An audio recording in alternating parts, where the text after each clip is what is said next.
And we are live. We are live. Good morning, Sabaho, everybody. Welcome back to another episode of Saturday Morning with Tech. Today is episode 49. We are almost at that 50 mark, which is really exciting. Can't believe that we've done enough episodes to be that close to 50.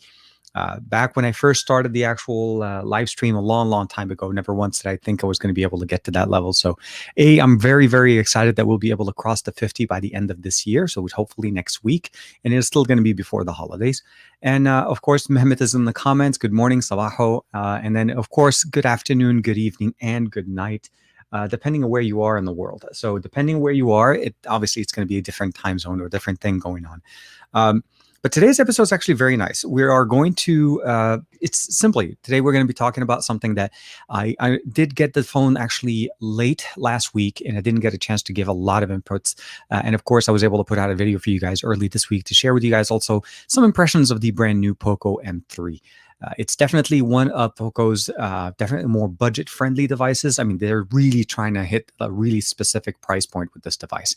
And there's a lot of things to be said about that. So hopefully you guys had a chance to check out that video. IR1980s in the comments. Good morning, Matt. Sabaho, Matt, Tyler. How are you, man? If I don't know if you guys have had a chance, or if you follow Matt over on Instagram. I'm sorry, not Instagram, on Twitter. There was something going on, and unfortunately, his Find X2 Pro, I think, it had an unforeseen accident, sadly, and it just everybody felt it. It's weird. Like, we all know that feeling, what happens when you drop a phone. And not that long ago, if you guys probably remember, also that one of my phones, the ROG Phone 2, also had a certain accident, which. Luckily, I was able to fix the phone, although I'm learning more and more as time goes on. I didn't really fix it entirely. Like, it's playable, you can use it, but it's definitely not going to be a phone that'll be selling anywhere or given to anybody because, unfortunately, it turned out that the rear cameras and the front-facing camera don't work. But it was something that I didn't use as often, so I didn't realize it. But Sabah IR, yes, definitely. We also hit a very big milestone on the channel not that long ago. We crossed 150K, which was. It was a surprise. Let's just say that. It was a surprise I was able to get there. It was also a surprise that we crossed it also in the same year, which is really nice. So I appreciate, of course, all of your support. I also appreciate the fact that the actual show is doing so well. Like I said, we're almost hitting 50, and that's going to be next week on the 12th of December. But with that being said, I want to say good morning to Harabi's in the comments. Matt, yeah, I'm sorry, Matt. I really feel for you on that, and I didn't get a chance to see. I don't know if you did tweet out a picture or not, but if there's anything we could do to help, maybe try to bring it back to life in any shape, way, or form, display or digitizer and things like that, we could probably try to get it fixed. Like I said, for me, it cost me about 150. But it saved me from having to get rid of the phone and losing all my data off of it. So we'll have to see. And Greg is in the comment, of course. El Josa's in the comments as well. Yeah, always, yeah. And and by the way, Greg, I did see your comment this morning, and I was trying to respond back over on Twitch, but it didn't go through. So a couple of things we're doing again. Last Saturday, if you haven't had a chance to check it out, I did it was episode 48. We announced a giveaway for a TicWatch Pro 2020. It's a brand new smartwatch from Mobvoi. This is the actual model itself. This is the TicWatch Pro 2020. It was released earlier this year. It is a Wi-Fi GPS model, not an LTE model, so just keep that in mind. It does feature one of their really cool technologies, and that's that dual display that gives us the ability of having almost like an ambient display that kind of uses a lot less power, and of course the full color display on a smartwatch. And of course you have all the functionality, Wi-Fi, Bluetooth connectivity, works with Android and iOS. And if you guys haven't had a chance to check it out, there is a code in the comments in the description here for basically to save you some money off of Mobvoi's website. It was TK Bay channel. If you'd like to check it out, of course, that will help out. Hopefully you guys will have a good chance there. So we're looking at Matt saying it's about 250 pounds to repair the glass, the digitizer and the rear glass. Okay, so the damage seems to be quite extensive. Wow. Okay. Joe's in the comments. Good evening, man. It's about 300 pounds just to get the phone fixed. And I'm imagining the phone is probably not that much now, depending on if you're able to pick up another one. That is a lot. Wow. Okay. For me, Davin Davis, good morning, Sabaho, drinking a beer on your Opal mat. Joe, come on.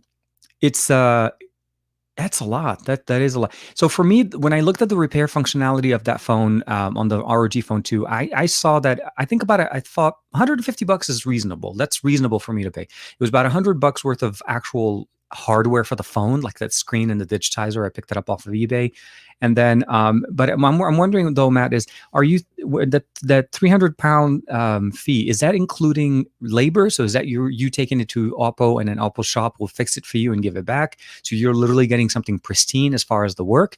And if that's the case, I feel like that may be a little bit better than trying to do it yourself, depending on how comfortable you are. Being that it's already damaged, it's not like you can damage it more. The only thing I would probably say is if it actually boots up and you're able to connect to it, which means the internals are fine, you're looking at pretty much just glass repair on the front and on the back. Either way, I'm glad that you have some backup to be able to kind of jump on that as well. Mehmet is, yes, it does not have EIS. At $150, I think there's a lot of things that we can also understand and realize that, Poco is trying to hit a certain specific price point, right? So what they did is essentially they jumped in and they wanted to kind of just tailor the experience to that price point.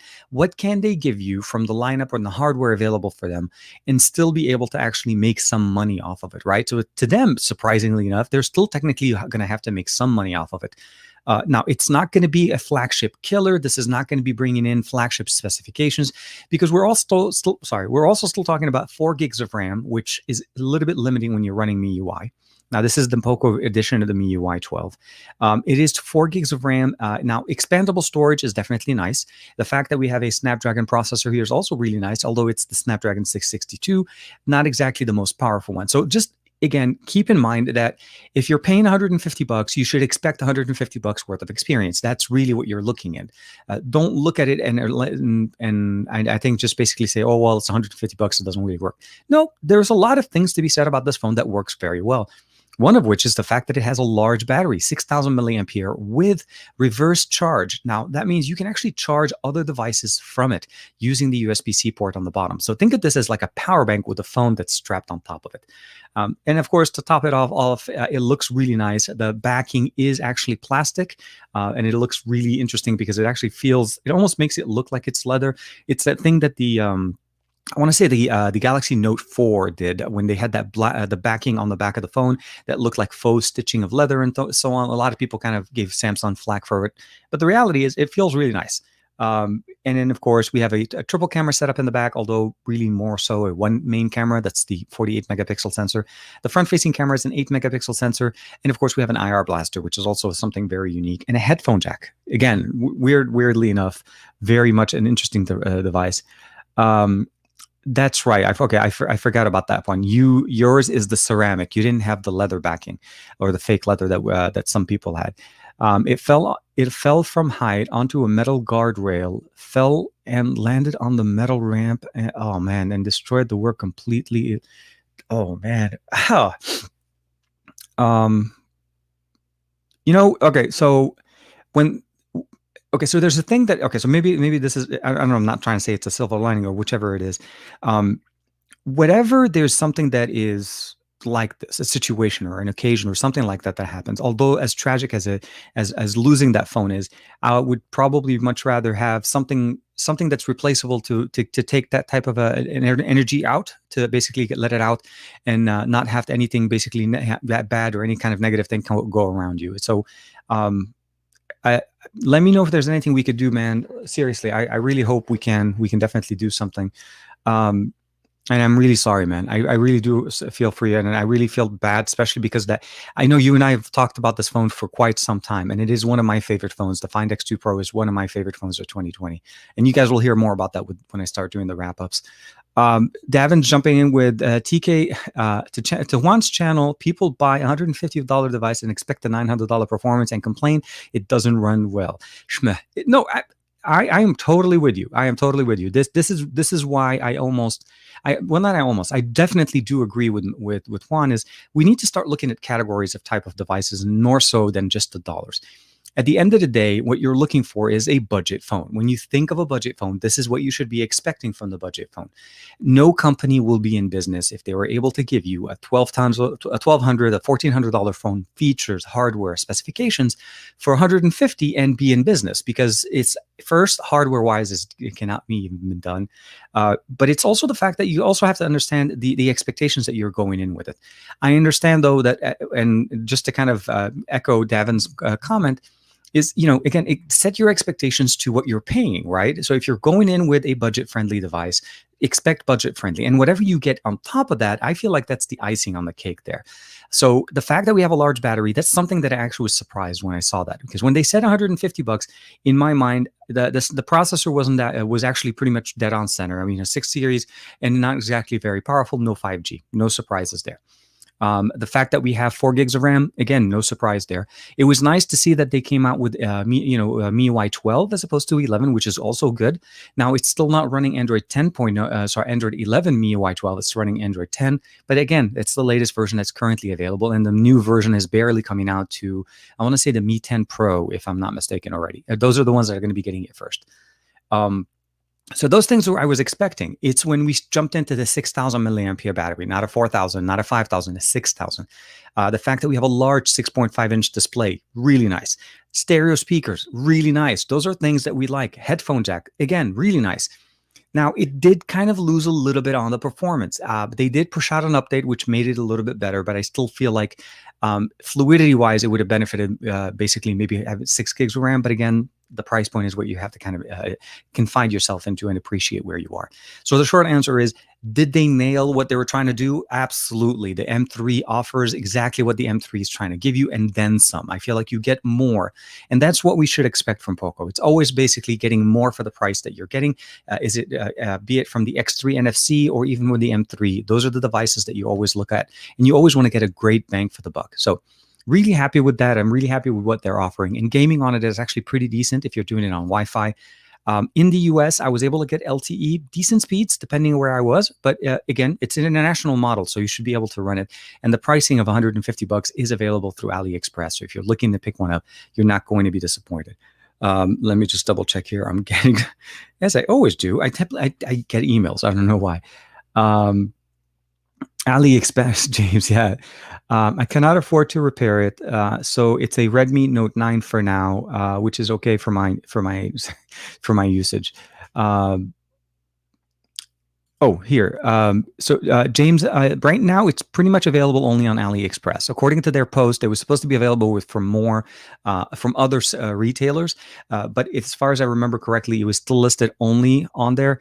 If you had a chance to check it out, but there's a video I put out on Monday that has the link for it, or you could just Google it, AliExpress. But AliExpress is pretty much the only one that comes up, and it is running for about $150 for the 4 gig. I want to say the 4 gig 64. There's 2 models. The 150 is the 464, and then you can also get the 128.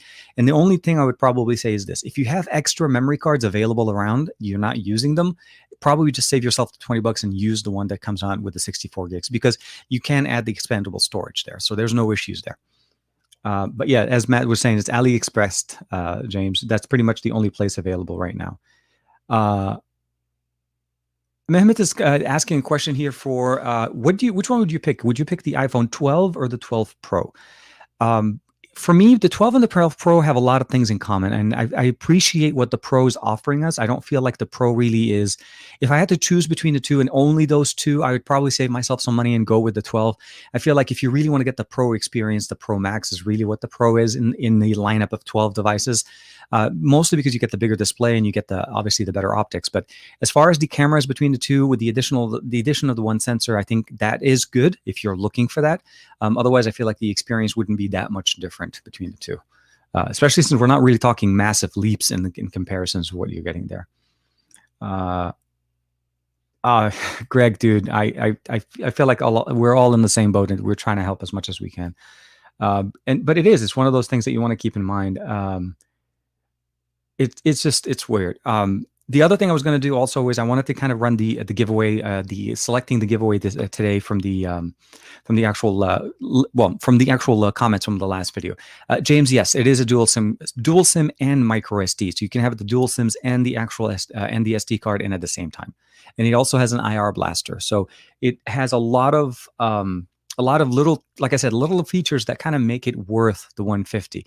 And it's hard to kind of bark at what you're getting with it because of such a really good price for it.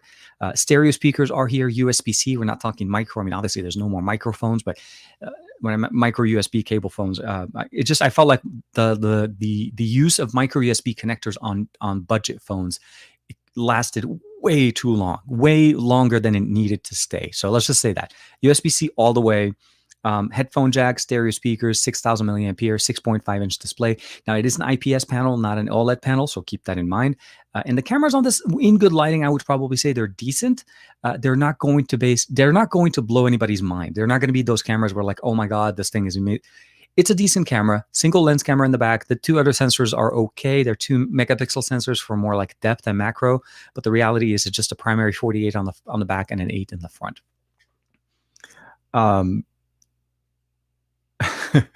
Abu Bakr is the Mi Note 10 Pro or the Mate 40 Pro? Oh, I would say Mate 40 Pro. And obviously we're talking Google Play services out of the question here. So if we're just talking just straight phone hardware, definitely the Mate 40 Pro. The Mate 40 Pro is an amazing phone. The hardware on it, the display, the stereo speakers, the implementation of the whole thing is an amazing device. Huawei makes a great offering, and they've done so much better on the hardware now every year over year, especially with the Mate series, because those are the ones that generally come out with a new processor. So the Kirin 9000's in there, first 5 nanometer processor. So a lot of the firsts, and I feel like that would definitely be the one that you would go for. So yeah, so the Mehmet's comment is because the Poco phones always have a good, nice back, and I think it's one of those things that they do. They want to make sure that they give you a great experience. They want to give you obviously a great look, great feel, and something to kind of connect to and work with. And I feel like the design itself, just by looking at it, like you would have probably not guessed that this was $150 phone. Like seriously, $150 out the door with a brand new 4G LTE unlocked dual SIM phone. And I know it sounds like I'm kind of impressed with what they're offering. It's just that what I'm impressed with is what we were able to fit into that $150 price point. Because for $150, I was really expecting like a 5-inch display, like a small, barely kind of, I would say, a really super slow type of an experience, almost non-usable. And it's more of the kind of like a feature phone where a few things work very well, and that was pretty much what you expect. But again, you have to also keep in mind what you're getting there, because I've seen other devices that are $100 and $150, and again, they don't perform as well as the M3, and I feel like the M3 did a lot better. So if you're looking for something like that and you want an additional phone, you want to have also, or even you just want to have a phone for media consumption, not even use it as a phone, use it like a small tablet, 6.5-inch large display and a massive battery on Wi-Fi will last you for days. There's no question there. So the other thing I wanted to kind of touch base with you guys was the fact that we also were going to do the giveaway selection. So the way I'm going to do it right now is, for the most part, all the comments have already been entered into the actual giveaway. So let me just open up a new window. I kind of want to look at it and see what we're doing here. I'm going to open it up on the second screen just so that we can keep it going.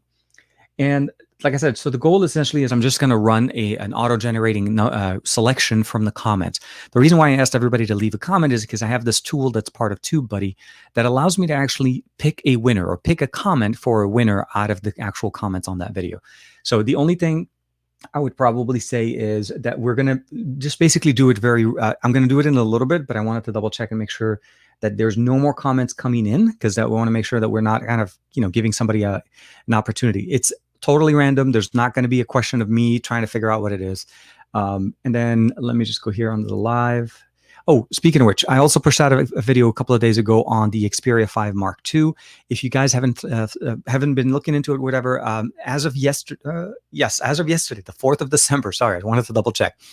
The Xperia 5 Mark II is available for purchase in the US, and it started to ship out to consumers. So if you're looking to pick up a brand new Sony Xperia, and it's a slightly smaller form factor than what you're getting with the Xperia 1 Mark II, but you're getting 120 hertz refresh rate, you're getting stereo speakers, headphone jack, you're getting the HS power control, you're getting all the functionalities.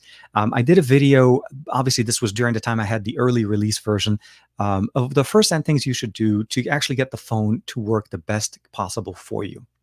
Also show you a couple of tips on how to be able to transfer your data with the new tool that they've integrated. And of course, last but not least, also the ability of kind of how to use the cameras to the best of their capabilities. There's 3 different camera apps, and there's different functionalities in each one. And surprisingly, the front-facing camera only works out of one. So you need to know which app to use for what you need to do. Okay, so as far as the comments, we have 63 comments that are listed on the actual video from last Saturday. So that's the Saturday Morning with Tech. Okay, so so we're noticing that there's a few more that kind of came in this morning. So I'm going to cut it off with David King, because that's when I turned on the actual thing. So David King is the last comment. He posted his comment 10 minutes ago in the middle of the stream, so which is fine, perfectly fine. But we are going to be picking up a winner from there, and anybody that comes after David King, so we won't be able to here. But there's a quick little. I think there's a few more, Greg, that kind of jumped in. The kicker on this is very simple.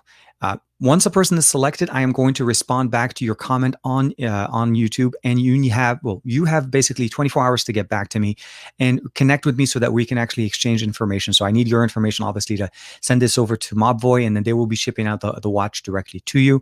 And the thing is, within 24 hours, if I don't hear from the person that won, I will redraw another person, deselecting the first person, of course, and then the next person will go through with that, and hopefully we'll be able to land on somebody that won the watch itself. We are going to do this live, so once we get this, we'll do the live selection, and I'll switch over to screen sharing, and I'll obviously share with you guys, of course, so you guys could see the winner as we're picking it. But again, it is international. It is really cool from Mobvoi to kind of like just give back a little bit. I was really impressed. The coupon was really nice. The TK-based channel was really nice.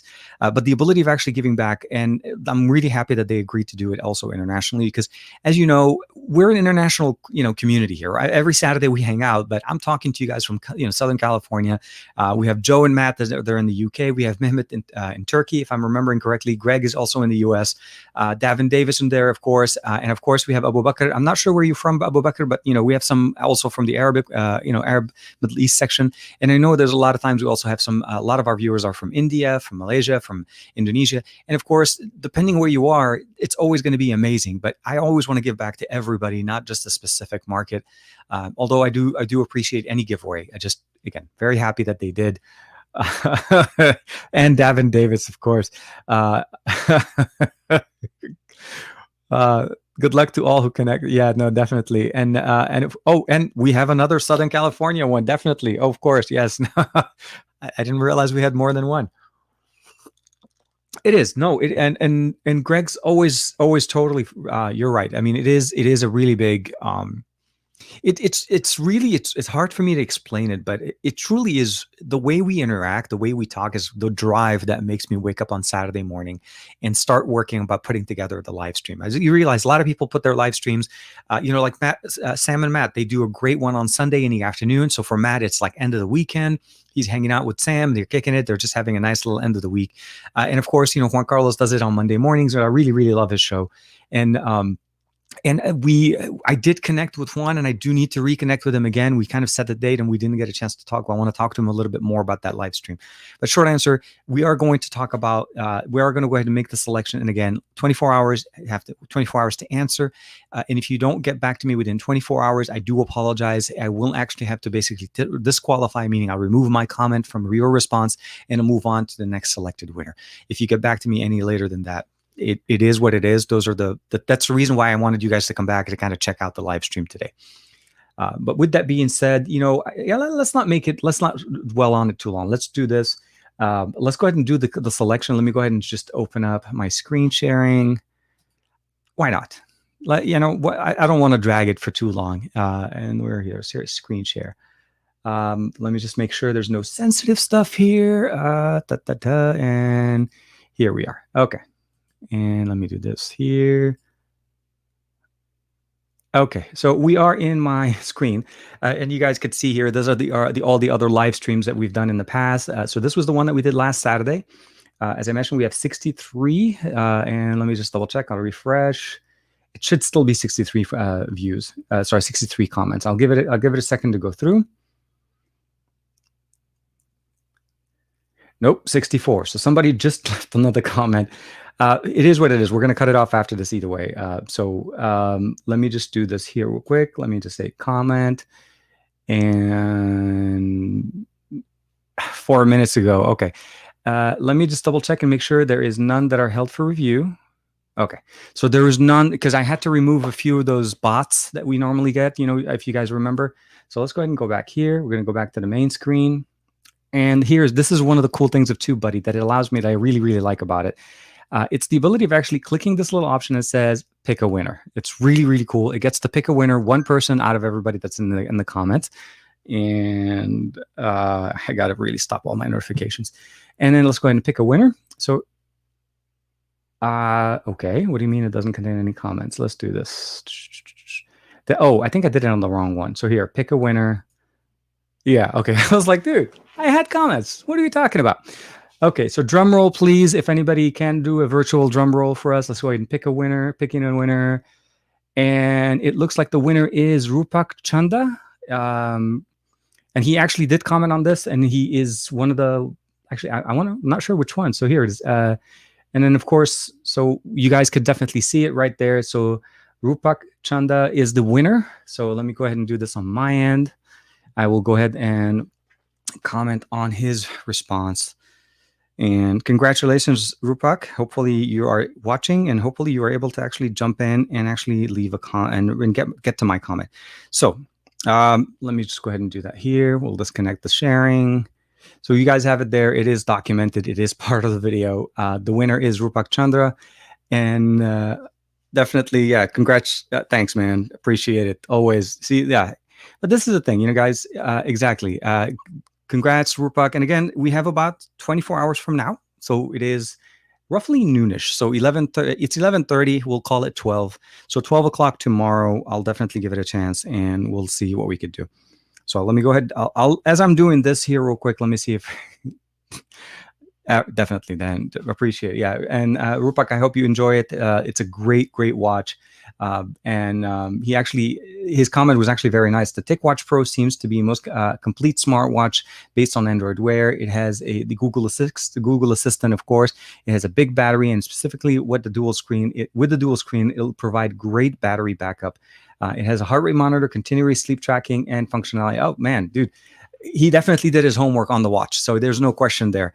Let me just go ahead and jump into, I don't know why I'm trying to do this live.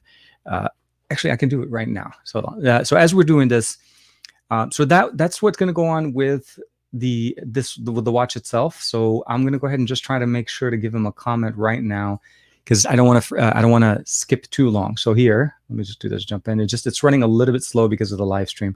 But what's going on with everybody? I didn't get a chance to ask, and I typically I always forget to ask. But how's everybody doing, guys? Everybody. Hey, Mr. Commer's in the comments. Suraj is in the comment. Greg, Davin. Maz is in there. Always. I'm hoping to be able to do a few more of these, and I really appreciate it when we get them. Like Xiaomi did a really nice giveaway not that long ago, and a lot of people benefited from that. And I made sure when I work with them that everybody that was a winner did actually pick up one and they did receive their prize. As I'm not ignoring, I'm just trying to do the comment real quick. I want to leave a comment for Rupak so that I don't skip him. But so speaking about the actual the Xperia 5, as you guys were just let me see if there's any updates. It is. Here, Davin. I'm back to work, which is both good and bad. I'm a manager in retail sales. On the bright side, my sister got me a BrewDog advanced advent calendar. Today is double. Oh my God. God help us, man. Always. Let me jump into the live, and let's jump into the comments. So here we are. Rupak, let me see if I can just find here. And we're going to say Rupak. And here you are, Rupak Chandra. He actually commented 6 days ago. He's one of the first people to comment and leave a comment on the actual show. Here we are. Congrats, Rupak, on being selected winner. Please reply to me in before. Yeah, please reply to me here. You have 24 hours from today, 12 p.m. Pacific, USA. Okay. Oh, here it is. I left a comment. I liked and I hearted that the comment itself. So, Rupak, if you're watching the show, if you're in the comments, please make it. Do me a favor. Make sure you respond back so we can confirm, and then we'll move on from there. And hopefully, if we don't hear anything back, I'll let you guys know. And of course, I'll post another one. I'll obviously on Twitter, and then I'll make sure you guys are obviously aware of that. Oh man, hold on. It seems like I missed something here. I'm seeing something about.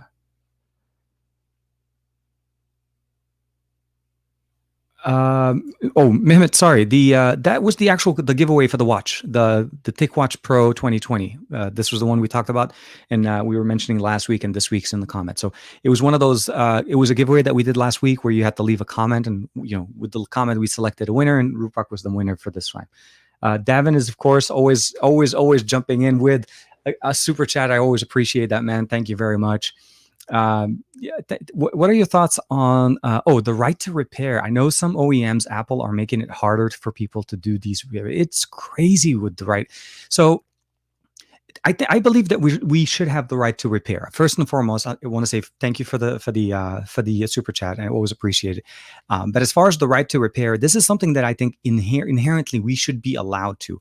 The phone that we buy, the device that we buy, is a device that we are paying full retail, or even if we're financing it, we're paying for the phone. We're paying a big amount of money for a phone that, to a certain extent, we need to have obviously the ability of fixing it ourselves. The issue that I had with my ROG Phone 2, was, again, although it's devastating, breaking the display, I wasn't able to use it. It was just not functional anymore. I would have really had to basically go out of my way if ASUS will not allow me to fix it.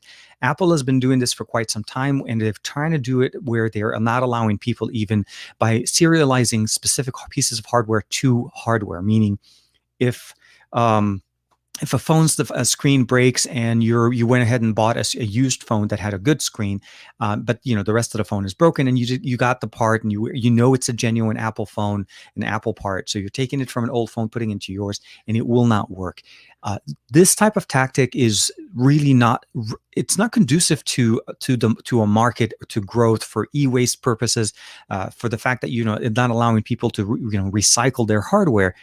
It's very hard and very destructive, and of course, always also polluting. There's additional pollution going on in there. If you can't fix your phone that has a broken part, and they're forcing you to go and get either a refurbished phone, meaning you have to give them the phone, they'll do the repair, they'll take it in, they'll fix their thing on their end, so they're making the money off of it. But when it comes down to the actual right to repair on your end, it's hindering that experience. So your repairability becomes really expensive, and it forces you into going into another phone. So that type of tactic is a very weird, approach. We've seen many, OEMs do this, but the real issue here is that we need to have legislation. We need to have the actual requirements for companies to actually allow people to repair their hardware. The ability of taking it to a local shop that does replace a screen for you on an iPhone, and not have to worry that your iPhone is going to reject the new part because the serial number doesn't match. Those things are typically what I've seen in the past, where I've seen actually people working or using their iPhones for a long time with a cracked screen because it's just too expensive to get it replaced. It's just either too expensive, or the cost of a new phone is way too much. So those are the things you have to keep in mind. So from that sense, where you're talking about with it, Davin, is I feel like it's something that we should definitely fight for. If you have any kind of way of voting or actually expressing your opinion, you definitely want to be on the err on the side of allowing us to fix our own devices. sites like iFixit and what Jerry Rig everything does all the time. Those things are allowing us to basically open up devices, and they kind of gauge also certain devices are almost unrepairable because of the way they were constructed. So like certain things are done to a way where it's almost hard for us to replace. Um, but for me, honestly, this is something that I've done in the past for many years. I mean, back in the early days with, when the phones were not as sandwiched in, like a glass on glass sandwich at this point, I would probably say, like where you had removable backs and so on. Opening the phones was not that hard. 90% of the work was done by the fact that you could remove the back, remove the battery, and then you're pretty much able to access the motherboard, the camera sensors, and all of the things that you needed to get it repaired. And I've done quite a few of those. So that's why with the ROG Phone 2, I didn't have really a big concern.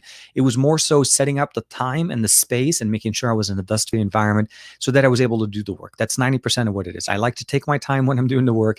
I have a method and organization skills when it comes down to basically, aligning all the screws so I know exactly where everything goes in. So I am with you, and I do appreciate obviously that, but I hope that we don't lose that. And I also hope that if there is a possibility for certain governments to require Apple to allow their devices to be repaired, that could open up the door for many other countries to request that as well. So it depends on the market and depends on the need. At the end of the day, if you crack your screen and you can't fix it yourself, and it's going to cost you as much as a phone, that just doesn't make sense. That's truly not, it truly is a waste. You're creating e-waste because of you're forcing the consumer to buy another phone. Conversely, if you really want to kind of stick to it, I'm not trying to harp too much on Apple, but I mean, at the end of the day, when they make an announcement that their phone won't come with a charging brick in the box, but you have to buy the charging brick for another $20, and if you want to go for the higher end, it's like at $45. That to me is like, who is basically buying it, really? Who's buying the scenario if they're trying to save space? In reality, they want to sell you another phone. There's another whole box that you have to buy because that's what the charger comes in. And it depends on which charger you get in. If you're getting the higher end charger, you're paying even more than you would have paid for the regular one. Again, I'm not arguing with the fact that, people will more than likely have chargers, but very few people have a USB-C style Apple charger. Most people have the USB Type A charger because that's the ones that they probably have had unless they bought an iPad within the recent year. So there's a little bit of an interesting scenario, right? Like, again, Apple's strategies are always interesting. And the sad part about it is we're literally on a timeline, on a certain timeline before an Android manufacturer decides to do it because they feel like Apple can get away with it. Why can't we? And we end up losing with it at the end of the day because their pricing for their phones, most companies are not going down year over year. Prices go up ever so much. And I think Samsung, if I think we really need to appreciate what Samsung has done this year is they've realized the pricing their pricing schemes are a little bit too high, and they've done course corrections a few times. But the initial burst where the early adopters first buy in with the early release, the pre-sales and all of that, they're paying premium prices on them. Like the Note 20 and the Note 20 Ultra, the Note 20 actually dropped about a couple $100 literally about a week or so after official launch. That's a big drop for somebody that literally a couple weeks before, if they bought it, would have paid more. But anyways, I'm not going to harp too much. I'm with you, Davin, on that right to repair always. And as a consumer, you should have the ability of taking your device to a local shop or go to an Apple store. You should have the ability of picking where you want to go. IRS, oh, good. So all here good in the UK. Had a bit of snow early hours this morning, but cleared up very quickly. Cold though, British weather. I love British weather. It sounds weird to come in for me, but because I'm in I don't want to call it like a bubble that just stays in that nice little medium temperature, but it's like, it's cool. It's cool for us now, but we don't get snow. We rarely ever get rain in Southern California. And if we do get rain, they call it the weather storm of whatever year it is. But I'm glad that you guys got some snow. I'm glad that you guys are doing well. Again, in the UK, I know you guys are also going through some of your own little constraints and stay-at-home orders. For us here in LA County, we're hitting some record numbers. We're in the process of starting a stay-at-home request order for the next couple of weeks, at least through the 20th of December. So it's interesting. It is interesting. So we'll have to figure out where we are and how long we stay. I hope, as you're saying, Mehmet, I hope that 2021 ends up being a much better year. I feel like the way 2020 has been going, it has to kind of basically go up from there, right? I feel like it just has to kind of go up and get better. And we'll have to see how that goes, of course. And yeah, no, definitely. That was a great question. Yes, definitely for sure. Mr. Comer, all's well, man. I appreciate it. Yeah, no, it's good. But those are the things I really appreciate. You guys taking your time, hanging out with us here, and kicking it. I know Joe always kind of jumps in. I like to call him Mr. Pixel 5 now because that's pretty much where he's posting from. Um, a deserving winter that makes me winter is amazing when it's truly when you get that feeling. I've had a few opportunities to go to the UK during winter time, and one of them was in November and December, and even all the way up to like February, March kind of thing. You still get some of that nice cold weather, but it's the Christmas time where you get all the lighting, all the different carolers, and all of that stuff. So those are the things I appreciate. Sorry about that. I'll take a sip of coffee. Vegeta. Today we got Vegeta running. James is jumping. I'm doing well. Life's good. I can't complain. I'm blessed. Of course. No. If we're able to find obviously a good time and obviously work out whatever we need to, and of course still get the ability of spending time with our family and friends. It's always appreciated, and I think one of the biggest things, especially around the holidays, that's getting a little bit hard on some people. But I'm great to hear that, James. Of course, it's one of those things. Again, with the holidays, things kind of change a little bit. We saw a lot of travel, a lot of different things coming up. Suraj Munir. Sometimes it makes the consumer wants to change the product. Okay, so I think I think may have felt may have felt something. Oh,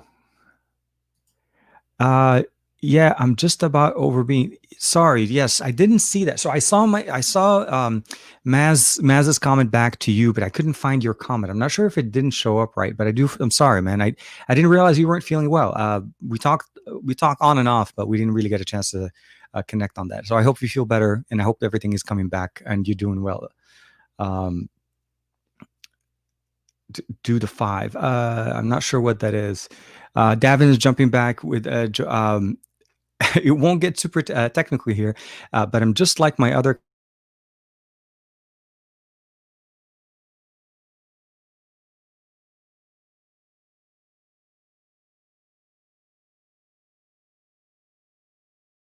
colleagues and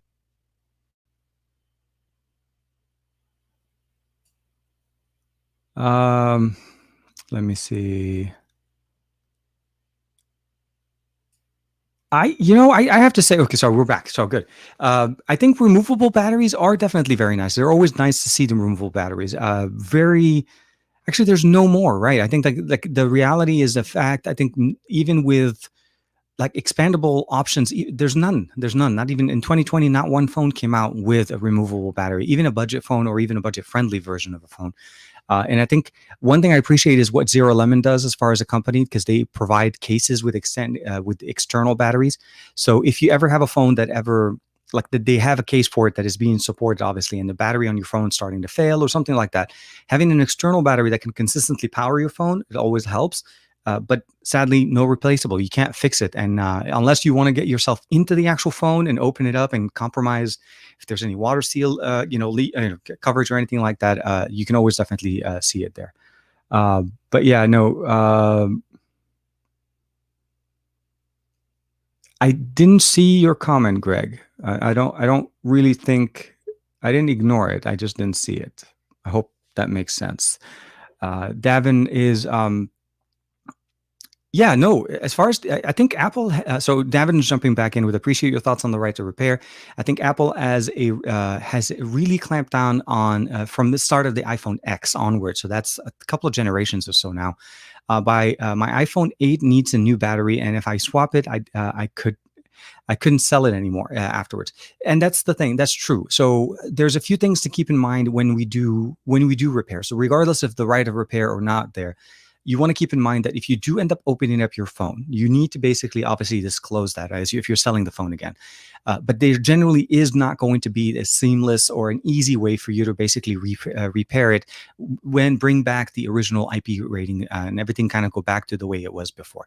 So my recommendation would be, if your phone is getting to that point and you are going to need to repair it, either fixing a battery, replacing a screen, or anything like that, that's partially the way you think about it. Because if it's broken and you can't use it, at the end of the day, it becomes a paperweight. So what you're doing is obviously investing in it to make it last a little bit longer. So as long as you're able to do it, just understand that there are going to be some compromises.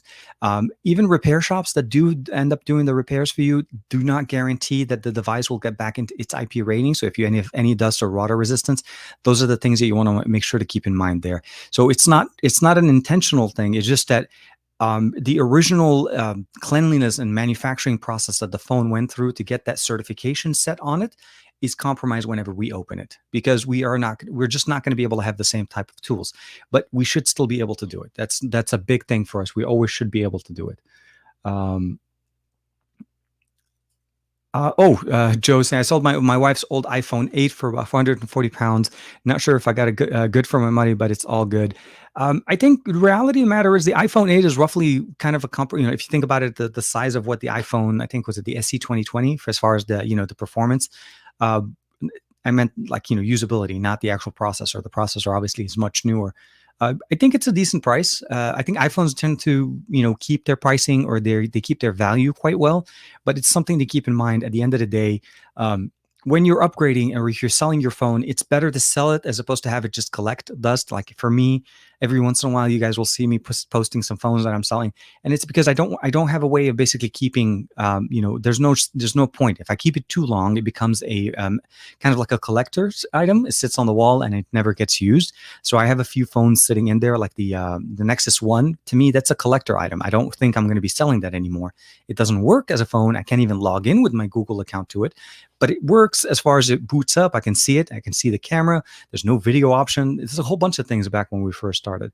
But yeah, no, definitely appreciate that there. Let me double check.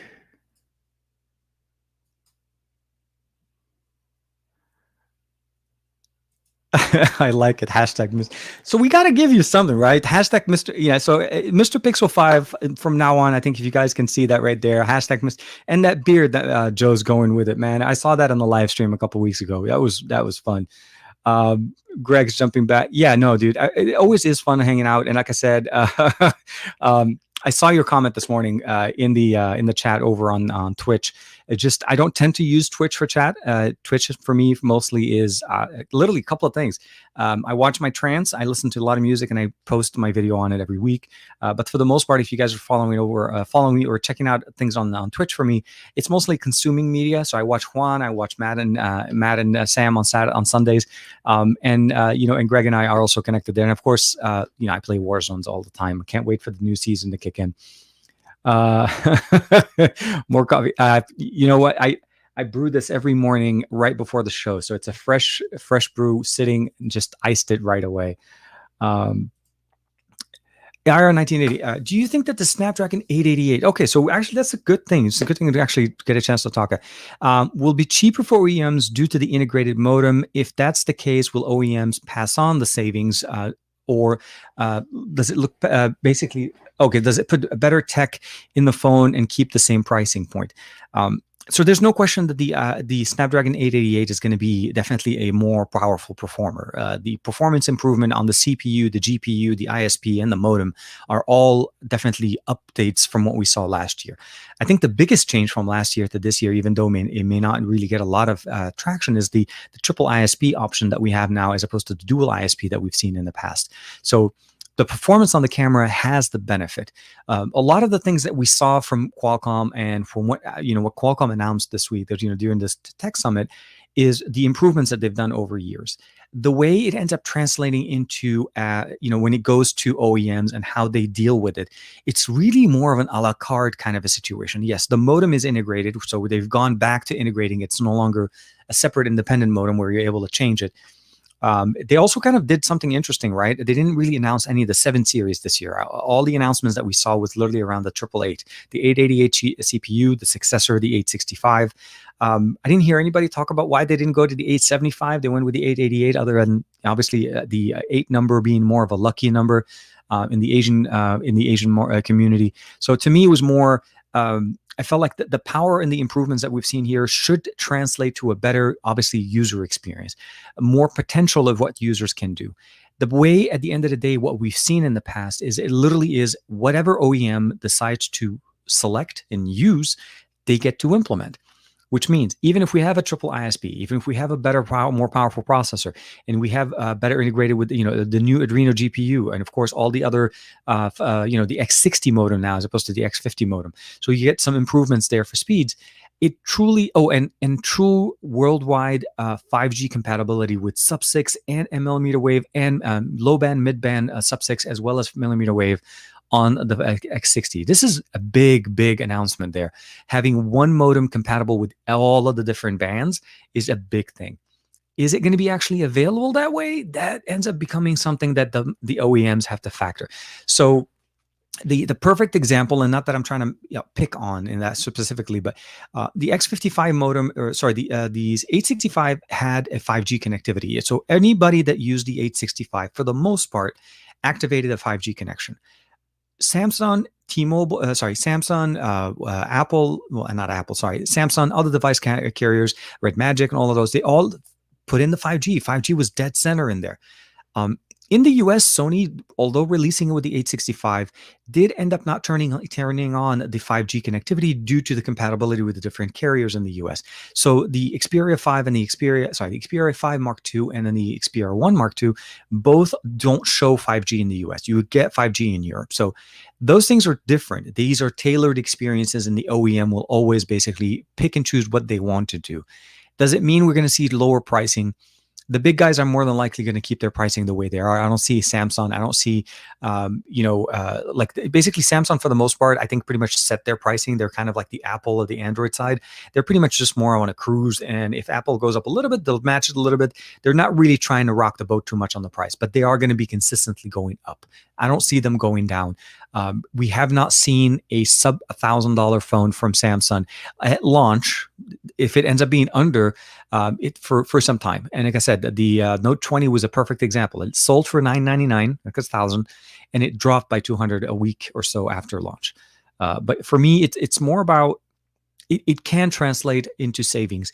I think we're probably going to need to look at other companies like OnePlus, some of the other companies. Like we'll see also what Oppo does with it. There was a few announcements talking about Xiaomi. I think the Mi 11 is going to be coming out as one of the first one, and of course the successor to the Oppo Find X2 Pro or the Find X series in 2021. So I'm imagining a Find X3. I don't know. I'm just guessing, and we'll have to see what they offer.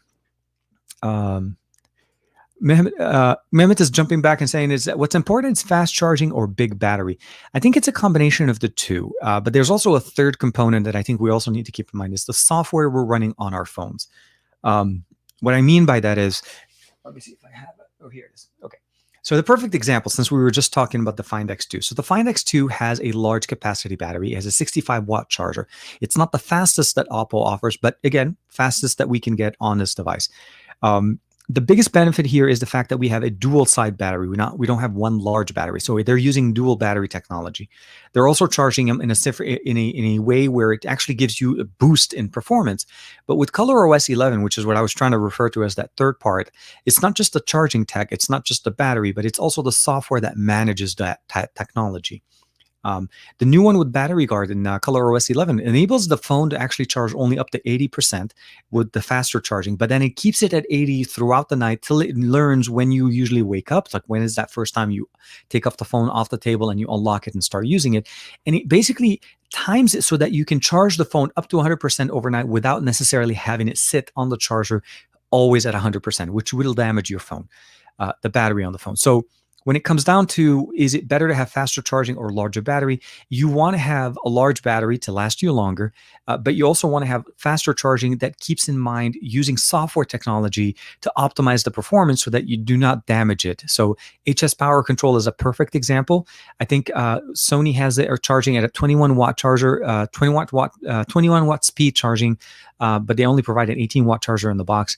But even with that, with the HS Power Control, you're able to use your phone without using the battery charging functionality, reducing heat, extending the battery life. A lot of things that I really like about this.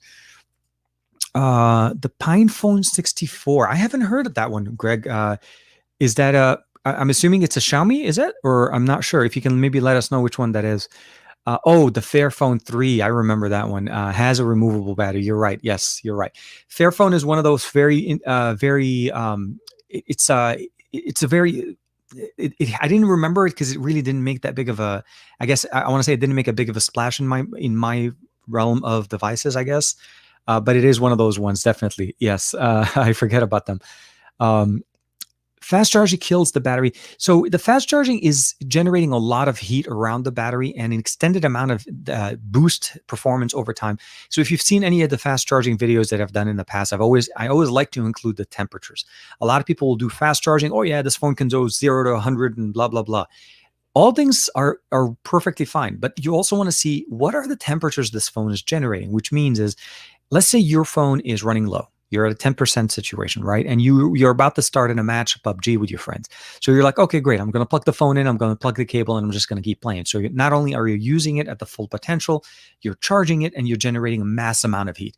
Yes, an extended amount of that type of experience does degrade the battery, the quality of the cells in the battery, and of course the charging speed. So as time goes on and we don't have replaceable batteries as easily as we used to have, that will degrade the performance and the battery life. And of course, ultimately the life of the phone for you. Because if your phone stops getting full charge, you're noticing that it barely doesn't even get to 100% and it doesn't last you as much, you're more likely to get rid of it and get another phone. So at that point, it truly doesn't help. Sony, I want to say, is a big company that is a very big proponent of battery life. Oppo is jumping in on the bandwagon, and I can see a lot more providers and other companies do so. Samsung kind of did a little bit of a give and take. On the S20 Ultra early in the year, they gave us a 45 watt charging capability. That was really nice on a 5,000 milliampere battery. I like that feature.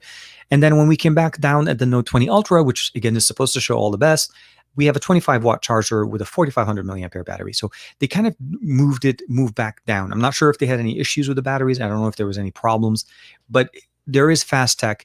We're also seeing that, Oppo, I think, is starting to work on some of their technologies that can go all the way up to 125 watt. So having software protection will always help. Always appreciate. Let me jump in here. Toto is saying, is the OnePlus 7 Pro still a good buy, or should I get the OnePlus 8 instead? If you're looking at the OnePlus 7 Pro and 8, you're not looking 7 Pro and 7 and 8 Pro, keeping in mind that the 8 Pro now is about $799. It did drop in price a little bit. I think the OnePlus 7 Pro is very reasonable. Between the two, unless you need 5G, you're pretty much, I feel like you'll get a better experience on the 7 Pro. It's a larger display. You still have the pop-up camera, which is a little bit of a different experience. So you're not getting that, I'm not going to say water resistance because they didn't really advertise it. It's the IP rating on this 7 Pro, but it should be very capable and very, very functional. I think if I'm not mistaken, ColorOS 11 is coming out on the 7 Pro very soon. So you should be able to also run the latest, sorry, I said ColorOS, OxygenOS 11. And of course, you'll be able to run the latest and greatest software on it with all the new features like the always on display that OnePlus is bringing back. So I would recommend the 8 Pro over the 8, mostly because you'll get that better camera experience on the 8 Pro. I feel like the 8 is closely resembling what we had with the 7T and the 7, which is that 48 megapixel sensor. And then the 8 Pro, the 7 Pro, if I'm not mistaken, had that 64 megapixel sensor on it. So you definitely get a little bit better there. But they both should be very, very nice. Let me double check here. Mr. Commerce jumping in. A new map of the Milky Way created by the National Astrological Observatory of Japan shows the Earth is spiraling faster, and it's about 2,000 light years closer to the Milky Way, supermassive black hole. Oh wow, okay. I'm not. I didn't even hear about that one. That's a very interesting. I wonder what the timing is, and if they're projecting a specific time. So we are 2,000 light years or closer to them. So we are closer by 2,000 light years. But are we going straight into it, or are we actually? Is there a possibility of maybe a deviation or so? I'll have to look that into. Um, there are custom ROMs for the Nexus. I you know I'm actually going to check that out. If I find something that actually still is supported, because the last time I looked at it, Greg, I didn't see anything that's currently supported still. I saw some ROMs that were posted a long time ago that were like the latest things running. The problem with it is I think it's based on the based. It would have to be based on a newer version of Android for that phone for me to be able to log in, because I think it's still running, if I'm not mistaken, Eclair, like one of the early Android 2, I think was the last update that the Nexus One got, and it is I think Google disconnected the servers for those. They pretty much realized nobody has a phone that runs, so they left it there. Mr. Comer with the super sticker, thank you very much. Always appreciated. Donald is jumping back. Sabaha TK, what do you think about the antivirus protection installed on mobile phones? Do you think that they're really effective, such as McAfee? So here's the thing. Antivirus software are intended to obviously protect us from malware and from applications that we download, and we obviously don't want them to steal our information. The problem is most of the times those applications are discovered to be malware later on. It's not discovered by the app because it doesn't necessarily it's not scanning for it. It's looking for different things. Is it beneficial to just buy it by itself? I don't think it's. I would probably say get it with the package that you have it for your desktop, so like your laptop or your PC, and then they generally will come with it. Like Norton does the same thing. They provide us with an antivirus. What I don't appreciate sometimes is those free antivirus that are included in your phone when you're buying them, and they are touted as basically the ability of scanning the apps that are in the Google Play Store, which, by the way, Google Play Store has its own scanning methods to validate applications. I'm not saying it's 100%. Again, malware will sneak in different ways. They don't tend to, show up at the door saying, "I'm a thief." No, they they typically come in as a normal app. People download them, they use them, and they realize that there's some background permissions and so on. And most antivirus programs don't scan for background permissions in that way. It's the one I was trying to lead into is that we're the ones that are free, that are included on your phone, that are ad supported, meaning as it scans the app and it's telling you that it's safe to install, it's throwing an ad in front of you. So in a certain way, they're making money by just doing almost nothing. I think at the end of the day, it's a little bit hard, right? Malware on Android does exist. Spyware does exist. I think having it on your phone can definitely provide you a little bit of a more secure, feeling a little bit better about it. Does it really provide the same level of protection that we get on a desktop PC? Not necessarily. And again, it doesn't protect you from apps that are basically concealed as malware. So things that you typically download, like those free apps, and you don't realize what they're looking for. You're better off understanding the permissions that an app is asking for before you install it and managing that yourself if you have a latest running phone than necessarily purchasing into it. But I do say, again, if it comes free with your service, it doesn't really hurt. It's just another app that's going to have to run in the background. So I hope that makes sense for you. Davin is back. I suspect that me see Samsung run their new Exynos chip on the S21 series next year, since they dropped the custom GPUs. So I'm hoping to see the Exynos numbers obviously start to show up and start showing us what they're looking into as far as a competitor. So we now have a 5 nanometer from Qualcomm. We have a 5 nanometer from Huawei. We have 5 nanometers from Apple for the Apple Silicon. So the reality of the matter is 5 nanometer is the way to go, right? We're not going to be staying with 7. There's phones still that are released with 12, but again, the short answer is Samsung needs to bring it, and they need to bring it in a big way. Can they bring it and still provide the same experience by going all Exynos? Like, I think there was a year where they did provide an Exynos model in the US.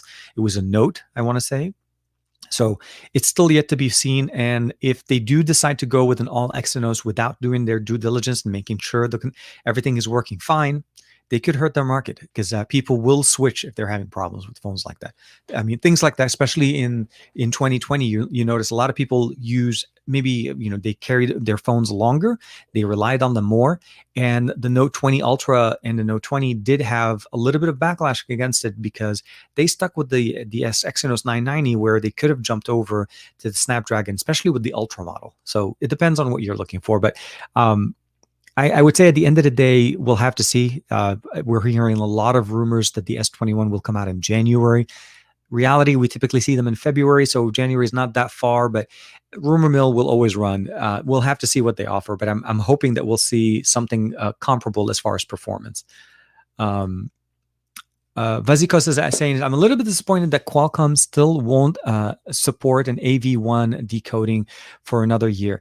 The approach that I feel like Qualcomm is doing this year is an incremental upgrade with a focus on the cameras, a focus on the optics and on the performance there. And it's more of, I'm not sure why they chose not to go that route in one more year, but it's more of what they're focusing on their core business. They realize that camera is a big thing, connectivity is a big thing. So they're offering us a lot of things that I feel like HDR video recording. They had that last year, right? But the way Apple announced it during an Apple event, it made it sound like Apple invented it, and Qualcomm just sat by it on the side and nobody had it. The feature was there. It just OEMs didn't choose to kind of take advantage of it. I don't know if it's a royalty kind of fees or whatever, but short answer, the feature's there. I hope to see actual devices that carry it, but it's something to see why why OEMs choose the tailored experience that they offer. But the triple ISPs, and I'm really see this when they announced the triple ISP, that made me very excited to see what Sony has to offer in 2020, because in the current setup with the 865 with the dual ISPs, they were doing great. But now we have the ability of running 3 live streams at the same time using the triple ISPs. So think of just the functions, the things that they can do using that much power, that much throughput, that much bandwidth on the actual SoC, and everything is integrated. So I'm really looking forward to seeing what they have to offer.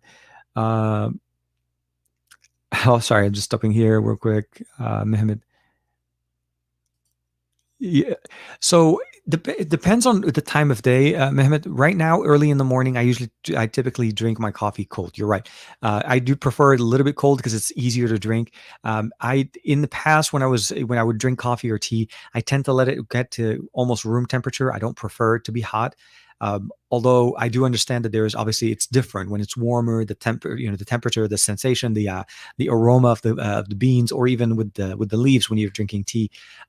And just a little bit of a side note, if you guys have never tried this, I actually like to drink half coffee, half tea. It's called it's almost like if I'm butchering this, I do apologize. It's called the yin yang. It's basically a yin yang, a half, basically tea and coffee. It's a Cantonese drink from Hong Kong that I got the chance to experience one time, and I've loved it. The combination of the two is very, very nice. The aroma from the tea and the caffeine, obviously, but combining it with half of coffee just gives you that nice aroma. So oolong tea as well for me. I heard good things about the 775G. Hold on, let me just bring it up here before we go to it. So I heard a lot of good things about the 775G, or maybe it'll be called the 777 or the 778. I don't know. It was an interesting change of what they did. The 775 is going to be, if anything, I can say this. The 865 was definitely the horsepower, the fastest, best processor that we saw in 2020. It did very well comparably to other devices, comparing it to the A13 from last year, and it performed very well. And it carried a lot of people, and it brought in a lot of devices with basically just the horsepower that you want. But I really feel like the 765G was truly the winner, the shining horse, the reason why Qualcomm did what they did and they were able to do so well. I just realized also that the screen behind me just went dark. I think it's because the Chromecast is restarting.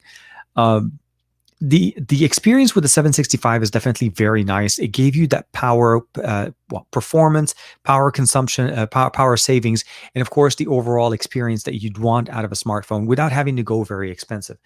Perfect example to that is, not that I want to jump back into Mr. Pixel 5 over there, is the Pixel 5.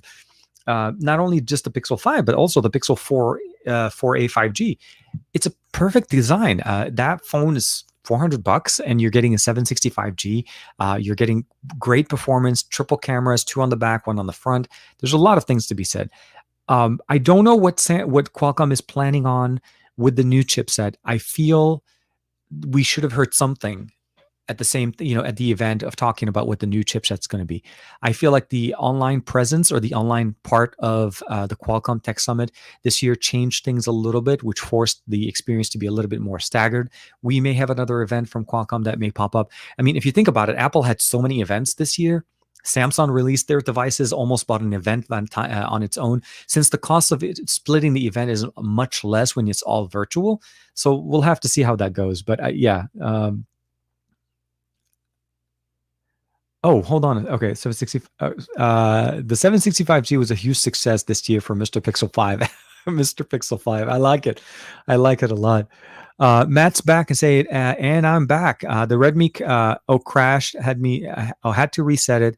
I hate this thing for the daily use, but oh man, it can't cope with my usage. It's a tough one. It's a very hard one to kind of jump from going from a Find X2 Pro, jumping down to the Redmi. But let's see, maybe. I almost feel like even if I did have a phone that I was able to try to maybe work out or try to get, because obviously the conversion will be cheaper here. By the time it gets to you, it'll be an extra $300 or 300 pounds of taxes. It'll just destroy the whole purpose of what it was. But it's one of those things you have to, yeah. I hope.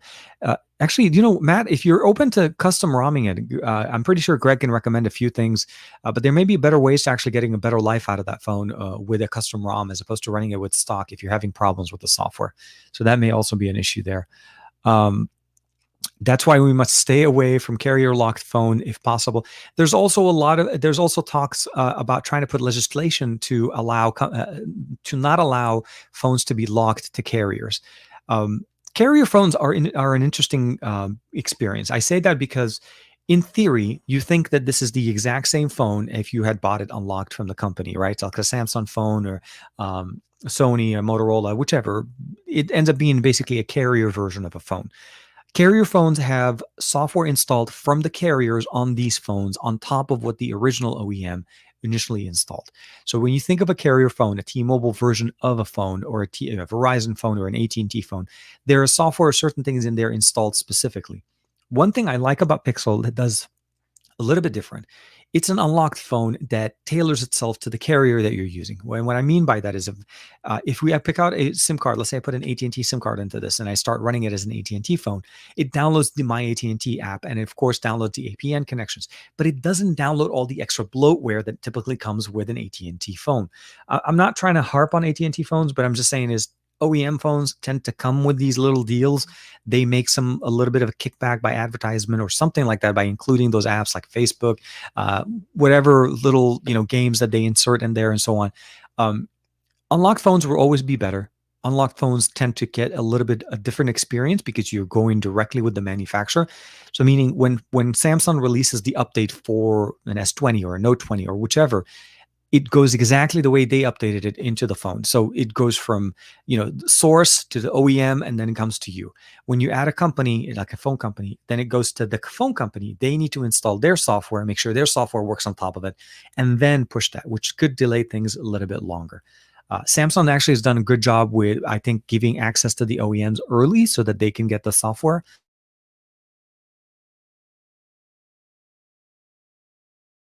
Oh man, let me see here. Oh, hey, we're back. We're back. We're back. We're back at it again. Sorry. I thought I lost you guys. We got that freezing screen. Yeah. Vegeta again. But yeah, no, we're going to have to basically, we'll have to see how it goes. I feel like there isn't much of a discount when you go with carrier phones anymore, where they used to be cheaper to go with them. The reality, actually, speaking of which, there are more. Apple's starting to charge more for unlocked phones. The iPhone 12 mini was $30 more unlocked as opposed to the locked model on a carrier. That is interesting. Also, return policies. Most companies have problems taking phones that have been activated on networks because they're locked to that network. So we'll have to see. I am. I am sorry. I am sorry, Matt. I was not trying to. Sorry. It was just it was a way for me to drive a point, and yeah. I'm sorry. I am sorry. It is bad. It is a bad taste. And honestly, I really hope we're able to find a way to get this thing taken care of. I'll try to see if there's any options of maybe trying to find the hardware and maybe getting it installed. The good thing with Oppo is you really don't need to go to an Oppo retail. You can find another company that does it for you if you have the hardware, and then you maybe just pay labor. So maybe there's ways for us to save some money there, but we'll have to see. Um, oh, An okay, so Anandu's asking us, how are you guys doing? Hopefully, guys, hope you guys are doing well. We're doing well, man. Appreciate it. I hope you guys had a chance to. Oh, speaking of which, if anybody didn't get a chance to, and I'll jump on Donald's question. If you haven't had a chance to check it out yet, the winner of the actual TicWatch Pro 2020 has been announced. I'm waiting for his name is Rupak Chanda, and hopefully I'll get an answer from him. He left a comment 6 days ago, and hopefully we'll hear back. And if we don't, hopefully within 24 hours we'll be able to put out another. Well, we'll select another winner if I don't hear back from him. Donald's jumping in. Does the Snapdragon 888 look good to you? I think it's promising from what so last year I had a chance to sit down with the 865 and actually use the 865 at the event. So I had a chance to play some games, got to see the performance. I actually got to see some performance, just rendering performance, just to see basically our stabilization performance in the short amount of time that I had sitting with it. And I could see how much better it was than the 855. Like, to me, it was like, wow, the 855 is a strong, very great contender, but the 865 did a very big jump in performance. Like, I could see that. This year, unfortunately, because of the situation, because of the way that the Qualcomm Tech Summit was being virtual, there was no benchmarking offered. The benchmarking that the numbers that we saw were obviously the numbers that Qualcomm did, and what we saw there essentially is obviously there is an improvement. It's known. I'm excited with the fact that they've done a few things. The global support on it for the X60 modem, to me, is a big, big win, because hopefully when we do get back into more of a normal way things, I like to travel, as you guys understand, or and traveling for me has always been a challenge because I tend to go to other countries, and 5G was always not a big driver for me. It was more 4G LTE. But it is one of those things to know that if, let's say, I go to the UK, if I go to Germany, if I go to Spain, and I pop in a local SIM, I'm still going to be able to get 5G on my US version of, let's say, the S21 or the Sony Xperia 1 Mark III, whichever phone ends up being the phone that we carry that has those type of experiences.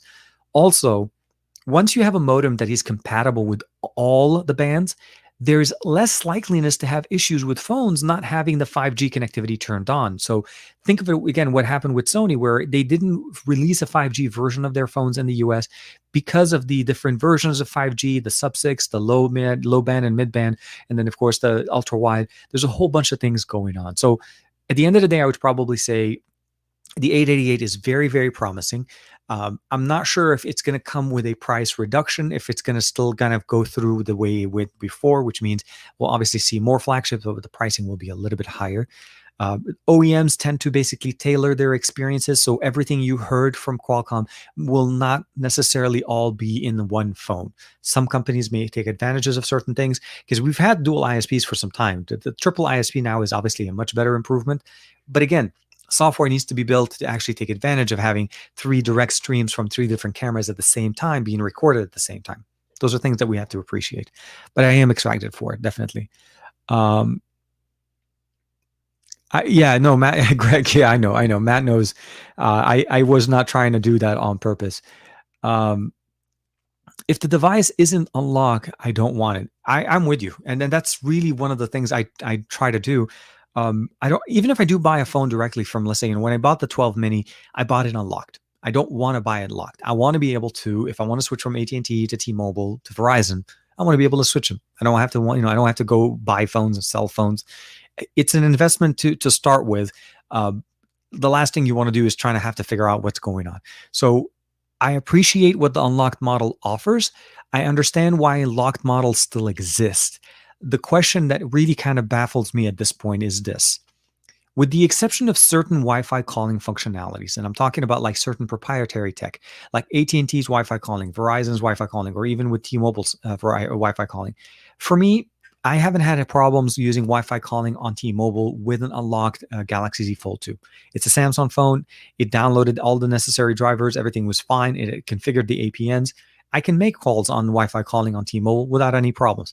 There's no real incentive for me to try to go buy the T-Mobile model, because T-Mobile's charging the same price as the unlocked model, which is also kind of like, again, when you get to the end of the day, you're buying the same phone, you're paying the same amount of money, but you're getting a version of a phone with extra software from the phone company that you're dealing with, and not necessarily extra software that's making the phone better.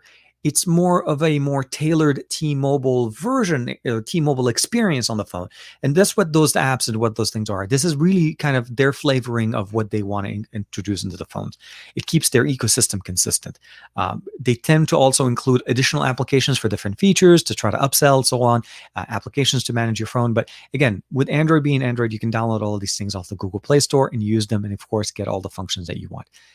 Typically, though, just kind of a little side note, even if you do buy a carrier version of the phone and you're in good standing, you technically can unlock it, but that phone will always be a T-Mobile phone. It'll always be an AT&T phone. Sometimes they also tailor the bands on those phones. So those are things that they also tend to do to those devices. Aditya, man, good morning. Sabaha, welcome to the chat, man. Hope you're doing well. We are doing well. We're doing great. We're having, kind of like a little bit of a chill Saturday. It's not that busy. We're, after Thanksgiving holiday here in the US, we kind of like went back to work normally. We kind of just working it. I am working with a little bit of a plumbing issue this week. Problem with one of our bathrooms that I have to fix. Hopefully that piece of hardware gets delivered today, because that will be the rest of my day, trying to get the plumbing situations taken care of. Aditya, oh man, Joe's saying hi, Linux. Linux phone. The Linux phone has a removable battery. There's a lot of other options. It's one of those things that we still need to kind of see more options available, but it's just one of those things that kind of look into it. So the Snapdragon 888 versus the Kirin 9000. Right now, we really don't have much to actually pull from as far as just overall true performance. I really want to maybe focus on one thing. I would say the day-to-day performance that we see with the Kirin 9000 or even with the 888. At the end of the day, very, very, I would almost say it's unnoticeable difference. Realistically, the performance benefit that we're talking about with these type of processors is going to be with how they're used. Now, obviously, there's some benefits in the 888 that are not going to be available outside. So the Adreno GPU, the triple ISPs, the X60 modem, the compatibility with all 5G support. Those are things that are obviously going to be more specific. But if we're talking just sheer horsepower, they're going to be comparable. 5 nanometers till we have exactly hardware being released with this to start seeing how it performs, because the numbers that we've seen from Qualcomm, and this is why typically we always want to take performance numbers, the initial numbers out, and take them with a little bit of reserve. Those numbers are running on reference devices that are typically not running custom ROMs. They're not, and I mean custom, I mean like custom OEM skins. So the way a phone that is made, if two phones that have the 865 and both perform slightly different on the any kind of like benchmarking scores or even performance, it's because of the way that the phone was tailored, right? So the numbers that we saw from Qualcomm don't necessarily translate to real world devices that you can pick up on the daily. The Kirin 9000, we know that there is a phone that, the Mate 40 Pro has the Kirin 9000. So we can reference that. We can use that as the reference point. So it's a little bit hard to kind of specifically kind of pinpoint to it now. If device availability and market share on the device is a factor in your decision, meaning, using a Kirin 9000 based device right now obviously insinuates a device that doesn't have GMS, and that is a factor into your decision, then I feel like the 888 wins by itself. So if you just use the external factors around it, typically that can help make a decision right now. But I think at this point, we probably have to wait till early 2021. So another month from now, when we start seeing the new devices come out, when Oppo releases their new Find X, and when we see the new Xiaomi, when we see the new Samsung, and then we start seeing how the benchmarks and how their configurations go, then we were able to start making a better decision. I think it's a little bit hard right now, especially with, like I said, with no official phone released with the 888 yet. All we've seen is numbers off of a, if anything else, at very best, a reference device. And a reference device, for your information, it runs basically almost stock, very much a stock experience of Android with almost no modifications other than to include the drivers and the kernels to basically manage the hardware that's sitting on that reference device. And they're typically made by a third-party OEM. I've seen in the past like hidden devices and so on, but there's no insinuation as that there are going to be the numbers. And the early numbers that we saw in the leaks, as far as like S21 numbers that they're talking about, again, leaks are going to be leaks, right? So you can trust the leak the way it is, and if the leak is based on early software, again, that will impact the performance. So I would say we'll probably waiting on it. It'll be a little bit better there. Let me double check here. I think I jumped quite. Oh wow, I have a lot of comments. Aditya's hope you guys are doing well and saying hi to Joe. Remy's in there, says the internet. Okay, so the international slow advancement in battery life is the biggest scam of in the smartphone industry. I think the performance that they've.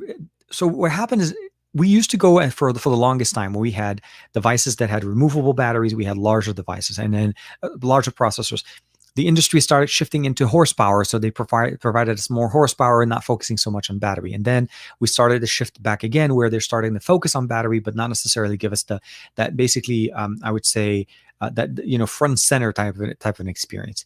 You're right. We do need to start looking into better tech for batteries. The technology that we have right now, what we're doing to be able to improve the performance as far as charging speeds, and we're still not necessarily doing groundbreaking technologies in the sense of what they're doing. They're not changing the foundation of how batteries are performing. I do admire the fact that they're doing a great job in that they're providing us fast charging. There's one thing on the phone that if your battery is running low, you can literally put it in for 30 minutes and you're almost 100%. That to me is a big, big win. But at the end of the day, we do need some improvement. So that's something that I think we're not noticing any big difference there. But you have to also keep in mind that the technologies that are being made are not always done by the OEMs. They're done by third-party companies that are taking advantage from the OEMs. Very few focus on it, right? Most companies take what the existing supported tech is, and keep in mind the 888 is supposed to cover support up to 100-watt charging with the new Qualcomm Quick Charge technology. So there's going to be fast charging regardless. Will they be taking advantage of it? That's a different story. Okay, I think we were talking here. Let's see here. So James is saying I only use fast charging when I need it. And I'm with you. By the way, there are ways to disable fast charging. You do not have to have it on all the time. There are ways to basically allow the phone to charge in a normal way. Jonathan. Oh, Delgado. Okay, so Jonathan, first welcome. I hope you had a good time. The giveaway itself, the entry to the giveaway was based on last week's video. So it's going to be basically. It was announced last week. We made the announcement already, and beginning about maybe 20-25 minutes into the video, if you want to be able to rewind back to that level, we went ahead and did the selection. It was a randomly selected person, and the person that did win it, I think, is called Rupak Shanda, and I left a comment for him, waiting for him to get back to me. He is actually, hopefully will get back, and if I don't hear back from him within 24 hours as of noon today, which is about 20 minutes ago, tomorrow, so Sunday noon my time, Pacific Standard Time, a new winner will be selected, and I'll post the announcement over on Twitter, since I won't be able to have an entire show just to select another person. Let me double check here. Oh, jumping back to Davin, let me just realign. Davin, shout out to the old days when we could root and run entire OEM skins, Timescale UI, Motor Blur, HTC Sense. I started, so my initial rooting.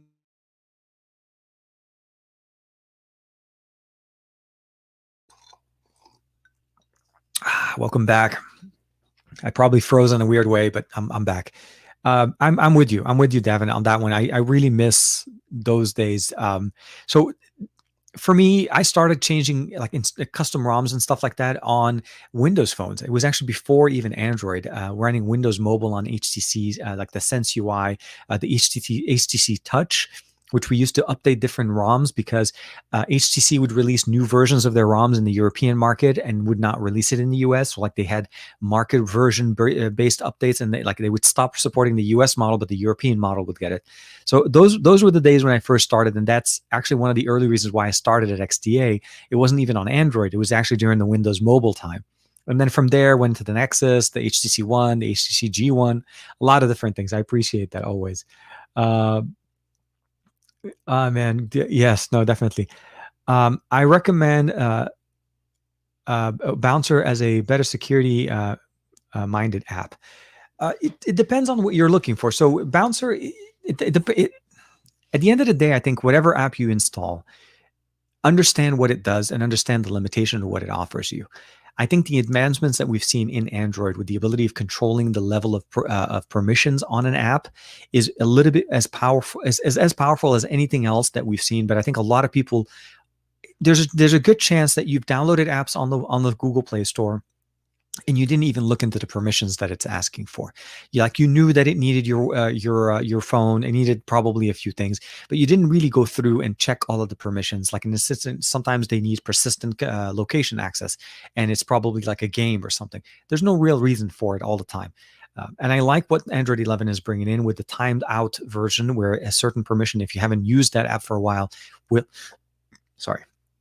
expires after some time, and you have to actually re-allow it, or you can allow permissions per app on a certain session, meaning give it access only this time, and next time I open up the app, it doesn't automatically give Instagram access to my camera all the time. And at this point, something can be done about that.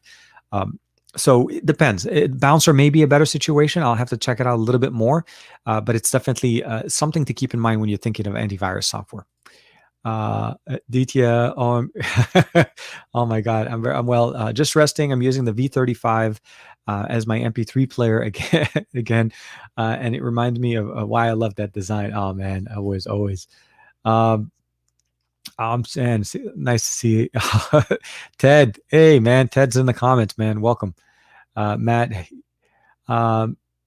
I think so. Mehmet is jumping in with I think the Qualcomm, the Snapdragon is the leader. I think for the most part, they're the most well-known when it comes down to market share, right? I mean, MediaTek's doing some really good improvements and really good innovations into trying to making their chipsets being more with the Dimensity chips. I think they just don't have the market share. Right now, I feel like Qualcomm is king because Qualcomm is known for their reliability. They're known for their performance. They've had their hiccups, but this is literally what they're known for. So if you look at it at the end of the day, what are you getting from an 850, an 888, or an 865? You're going to get the best experience. You're also going to get a tailored experience of what the OEM wanted to give you. So maybe not all the features are there, but I can tell you this. If all the numbers that they showed us are there, there's definitely going to be some really good improvements. Is it enough to sway somebody from an 865 phone to jump over to an 888? That's going to be when we get the devices in hand and we start comparing how different versions of an 888 device look like, like an S21, an S20, an S20 Plus, S21 Plus, all the different things that, Samsung will do. And of course, what other OEMs are going to do. I think it's one of those things to keep in mind when you're looking at devices like that. Davin is jumping back in. The Note 5 and the S6 series was the last of all Exynos for the same year. For the janky, that was the Snapdragon 810A, Wildfire, the overheating king. The Snapdragon 810. Like I said, Qualcomm had their issues. It's not all roses and greener grass and greener pastures and kind of thing. It has gone through its own generational concerns. The 835, the 810. But yes, but we also we need to remember what Samsung did with the S6, the design change that they decided to go from the S5, and they removed I think it was the memory card out of their devices, and then they brought it back as a new feature in the S10, the S7. So it's one of those things. But yeah, the Exynos used to be a better performer than what Qualcomm used to offer. I think Samsung's initial push with the Exynos was doing a lot better. But I will have to see how the new chipset does. And again, do comparisons when we have some devices to compare. Let me see here. Greg's doing good. Sorry. No. So why did they name it 888? That was something I was trying to find an answer for. The only thing I can think of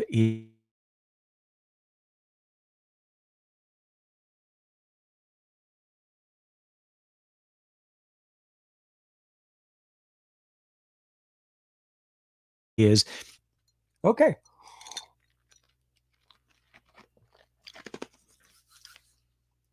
Sorry about that. We're back. Mehmet, the 888, I think, is just mostly to answer the I'm not going to say superstitious, but essentially is in the Asian communities, the number 8 is a very lucky, very powerful number. So a 888 number is a very lucky number to have, which could also talk about all the power on all the things that they're hoping for the new chipset. it's a tough number because we have to kind of, like when you leave the 888, the next one has to be better, right? So it's a number that they wanted to shoot for. So I felt like the 875, there was no talk if the 888 is a separate chip than the 875. I think I've seen some people ask that question, and it sounded like the 888 is the flagship of 2021, where the 7 series is the one that we also didn't hear about much. But yes, I think it's more so to that effect. I think it would have been, I think, in my opinion, I think the 888 would have been a good time to hit when you were doing the 885 as opposed to the 875 and jump over. But, at the end of the day, it is what it is. Yes, so exactly. Aditya is jumping in with it. The number is apparently a very auspicious in certain Asian cultures, and I think that's literally what it was. Yeah, Yasser, I don't know. I'm not sure what you mean. The 14. Uh, I'm not sure what you meant. Um, IR is jumping back as what surprised me was that the Snapdragon 865 was manufactured by TSMC on a 7 nanometer chips architecture, but this year Snapdragon 888 is being manufactured by Samsung on a 5 nanometer architecture. I think this is supporting again the main change between both the technologies that we're going in. I think the overall performance, just going from a 7 nanometer to the 5 nanometer, is amazing in power consumption reduction there. So you're getting more performance, less power consumption, more I would say better organization of architecture as far as the way things are set up inside. The throughput between the actual different components is very, very small because they're having to transfer, they're having to basically communicate in a very smaller footprint on your device. So faster memory, faster connectivity, multiple ISPs, up to 3 ISPs, a faster modem, a lot of things integrated. They also did talk about better performance for audio decoding and, of course, better performance for HDR video. So there's a lot of things that we're definitely going to be benefiting from it. And again, all married into that whole, I would say better power consumption, basically, longer battery life, and, of course, helping basically carry devices for much longer. We'll have to see, again, all of those once we have them available on it for us to be able to check out.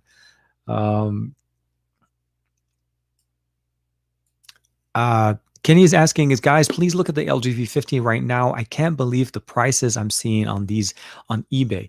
I'm hoping they're selling for a really good price because the LG V50 is almost about a year. It's actually a decent price. So you should be able to pick one up, actually, I would say pretty reasonably. And it depends if you're able to pick up, just make sure that if you're picking it up, make sure you pick up one that works for your market. There's different versions of the V50 that were out at the same time. There's the Korean model, which supported the additional case that had the pogo pins on the back, but did not support 5G in the US. And then, of course, there's the US model that didn't support the pogo pins. And then there's also, I think, if I'm not mistaken, the European model. So you want to make sure which one you're getting. Here's a plug. Here's a plug. I'm putting up a video comparing the carrier LG G8X and the unlocked LG G8X. That would be interesting. If I'm not mistaken, the G8X was on T-Mobile, so I'm assuming you're comparing this unlocked versus the T-Mobile variant, right? We'll have to see how that one comes out. Looking forward to it, definitely. If you guys haven't had a chance to check it out, Ted's going to be putting that out soon. Goran Petrovic, hey man. The 775 is supposedly just 9% behind the 865 and will be revealed in January. It's a 65 to 775 improvement over the 765. So it's a very minor, rumor-wise, of course. So the short answer is 7 Series is a really good hit. It's a very good, basically, I'm not going to say compromise because it sounds like compromise is it induces certain thinking in our mind when we say the word compromise. The 7 Series or the 765 is a very well balanced chipset. I think the 775, if it improves over what we currently have, I feel like will always provide us a better experience. The question ends up being, at the end of the day, does the improvement justify jump from a 765 to a 775? And we'll have to see what that offers us in the 2020 area. Sorry, 2021. 5G connectivity on a 775 is obviously going to be better. Hopefully, this, and now we're talking about a better modem. So we're also talking about a more improved modem. It's not going to be it's definitely not going to be the X60, but more so, a higher version of speeds as far as supported there. And of course, better optimizations, maybe higher video recording. Those are things that we always want to be able to see. So I'm looking forward to see what the 775 offers us. I would have hoped to hear at least initial information about it, like actually launching them together, but we'll have to see how January brings in. And I think I'm excited to see if Samsung decides to start using the 7 series processor early on in the year, as opposed to what we saw last year with the 865. Like at the beginning of the year, everybody went in with the 8 series, and the middle of the year is when we started seeing that shift of the 7 series coming out. And I'm not sure if it's an availability of chipset from Qualcomm, or is it truly like a lot of companies were thinking 2020 was going to be more of the flagship, and then the current situation came in and changed the approach to stuff. So we'll have to see how that goes. So Qualcomm is it's based in the U.S. It's an American company. Part of what's going on. There are custom ROMs for the Redmi Note 5 as well. So Greg's confirming that there. So Matt's jumping back, and I appreciate the support, but none of you guys have to do anything for me. I do not expect that at all. The Oppo sold. The Oppo sold for parts. I got $220, 120 pounds for it. Sad times, but it's So the phone. Okay, so it sounds like the phone is already gone. So I all I have to say, Matt, is honestly, we all felt it with you when we saw that tweet. We all felt the clinch of when a phone drops. We've all gone through it. Let's just say that we all know it. We all have seen it. We don't wish it on anybody. It's something that it just eats at you right away. Let's see here. Xiaomi runs better on AOSP. I would not be surprised. Anytime you take any of the heavier, I wouldn't say heavier, but anytime you take a skinned version of Android off of a phone and you go closer to AOSP, I would say 50% performance improvement. Easy, definitely. I have my health, my kids, and a home, and a good job, and food on the table. And at the end of the day, if you think about it, that's really what we strive for. If there's anything that this time, being at home, being during the situation, that has done and it teach us, is to appreciate what we have and how our lives are, and how we have and how we can appreciate what we have. Maybe that's the better way to say it. It truly is a very interesting time, and it does tend to make you appreciate what you have. And at the end of the day, a phone is a phone. You're right. For me, it was more about getting the data off of that phone for anybody that ever gets a phone damaged, because that's worth more than the phone. At the end of the day, if we really think about it, the hardware isn't the problem. It's not what we're really worried about. It's like, what did I just lose that was on that phone? And I hope Matt was able to get all his information off of that before you were selling it for parts. Definitely there. Raj is in Nepal. Welcome, man. Welcome. Thank you. Man, I love it. Panda's jumping in here. He says, Panda, 5G around the world, get up. Panda, man, good afternoon. Hope you're doing well. It's not an American thing. It is not an American thing. 5G as a technology is growing around the world, because the phone carriers that are offering the service in different countries are trying to give better, faster connectivity and more connectivity around the world. It is not an American thing. I do apologize if it sounds that way, but we don't control phone companies outside of what we have, U.S. carriers don't control other U.S. carriers or other non-U.S. carriers, if that makes sense.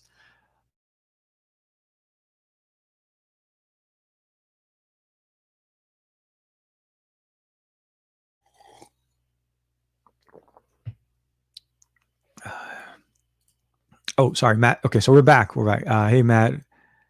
Always family and job. Of course. Davin jumping back in with another super chat. Thank you, man. You're knocking it out of the park. It boils down to how carriers sold phones, right? So the U.S. market has always been carrier heavy. So it's harder to have consumers pay full cost across all pockets.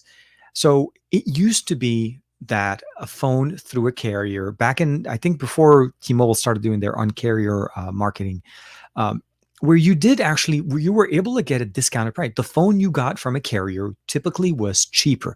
You had an incentive to jump on and go with a carrier. The price was actually reflected. So you saw the benefit of saying, okay, so I don't want to go buy an unlocked one and pay full price. If I finance it with my phone company, I get a discount. There's the better deal, so on. And then depending if you start up a new line, whatever, that kind of combination, you typically get a better deal on that situation. But you're right. We are very much a very heavy carrier heavy type of a country. We have a lot of carriers that have a lot of, I would say, footprint, a large footprint across the U.S. as to markets and shares, right? So T-Mobile and Sprint just merged. So now we're pretty much three major carriers: AT&T, T-Mobile, and Verizon. Sprint has been integrated. Now you have a lot of other smaller carriers like the Spectrum and then the Time Warners and so on. Those are just smaller phone carrier companies that are essentially growing, but they're not at that level. They don't have the reach of the big three, at least in the U.S. So when we look at them in that situation, when we look at them in that aspect, those are the stores that people have access to go see, right? Phone companies, Samsung does not have that many phone stores in the US. They have experience stores in different parts of the country, but the number of them is so small that almost nobody would ever consider. If you're looking to buy a phone, it's like, hey, let me go check out Samsung's phone store, right? You have more Best Buy that does a better job there. But Best Buy is also pretty much smothered with carrier versions of these devices. So the short answer is this. Is it likely that we're going to be moving away from a phone company, a branded version of a phone in the US? Not anytime soon. I think that's going to be probably quite some time. The thing that I do like is the fact that the OEMs stores, online stores, will sell you the unlocked model. Apple sells the unlocked model at the same site, the same area as you're buying the regular phone. Samsung does the exact same thing. It's those other carriers that we typically don't see models sold unlocked. Like an example would see here. LG did a great job this year with the V60, and I really love what they did with the V60. But the V60 sold as a locked phone in the US. That was a strategic approach that they wanted to make sure that carriers were carrying their phones again. So LG went into that business experience there. What does that mean for us? It means that if somebody wants to buy an unlocked version of a Verizon of a V60, they have to wait for somebody that purchased it, unlocked it, and then sold it. That's a little bit of almost like a barrier to get into it, because maybe you're in a market that you don't want to have a locked version of a V60. Short answer is that, at the end of the day, it's a tough situation to be in. It's a tough situation to say that it's going to go away on its own. I think not having locked models will change the way our entire experience of purchasing a phone will have, because carriers will have no incentive to start carrying specific models, right? If there's no incentive between them and the phone companies, the manufacturers are going to have a harder time saying, well, my phone is better than this other phone, you should carry mine and over the other. It changes the way we see things. But I appreciate that comment, David, always.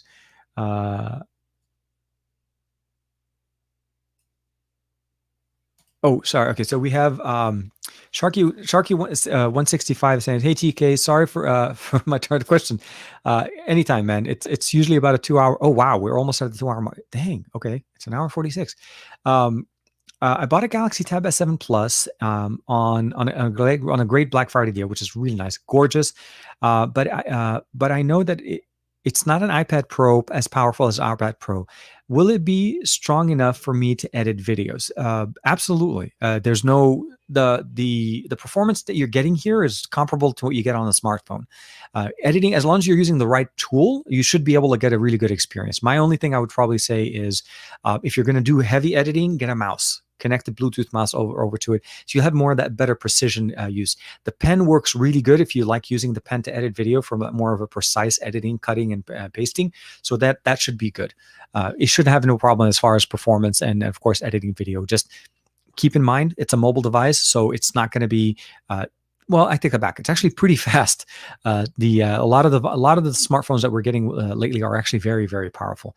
So you got the biggest, the best model, and you got it also obviously with the best performance. So there's no question. Editing video on that should be pretty nice.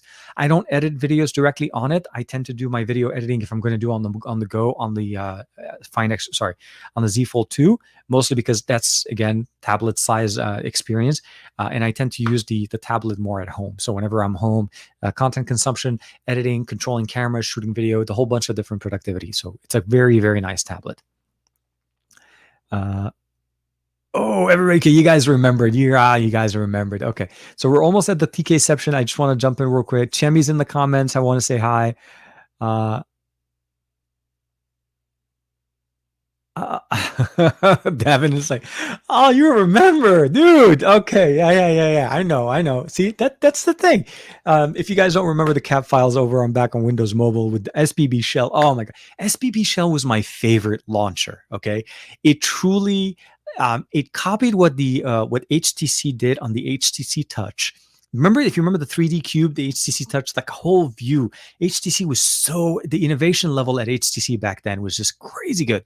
And an SPB shell to me was literally like at the first time when I saw that, I'm like, that makes no sense. I'm not going to pay $15 for it because it was $15. It wasn't cheap. And remember, back then, $15 was a lot of money for an app. But when you get it, and then you get also the suite of other applications that they used to do. I mean, SPP was a very big custom experience. So basically, there's a launcher in there that you can install. There was also the 3D effect, the changing a whole bunch of stuff. So yeah, no, I wasn't trying to do that to you. But yeah, no, those are always good times. Chemi 7. Oh yeah, no. Chemi's a great guy, guys. I had a chance to hang out with Chemi. So I've known Chemi for quite some time. I had a chance to hang out with him in Germany about a couple of years ago I forget, it was the Honor. Oh man, Chemi, if you remind me, can you remember which was the Honor phone that came out? It was the gaming phone from Honor, and it was the one and only one. They didn't release a successor to it. And I don't know. Yeah. So he and I got a chance to hang out, but we've been friends for some time. So he's a really cool guy. And yeah, Greg, definitely the 810 ran hot. It was a hot phone. I remember back then when Huawei and Google released their phone together for the Nexus. I think it was the Nexus 6X, if I'm not mistaken. It was the successor to the 6. The 6 was Motorola. The next one was Huawei. And it was hot. It was one of their biggest problems that they knew about it. It was almost like it was never optimized to really run on a mobile device. Toasters. Oh man.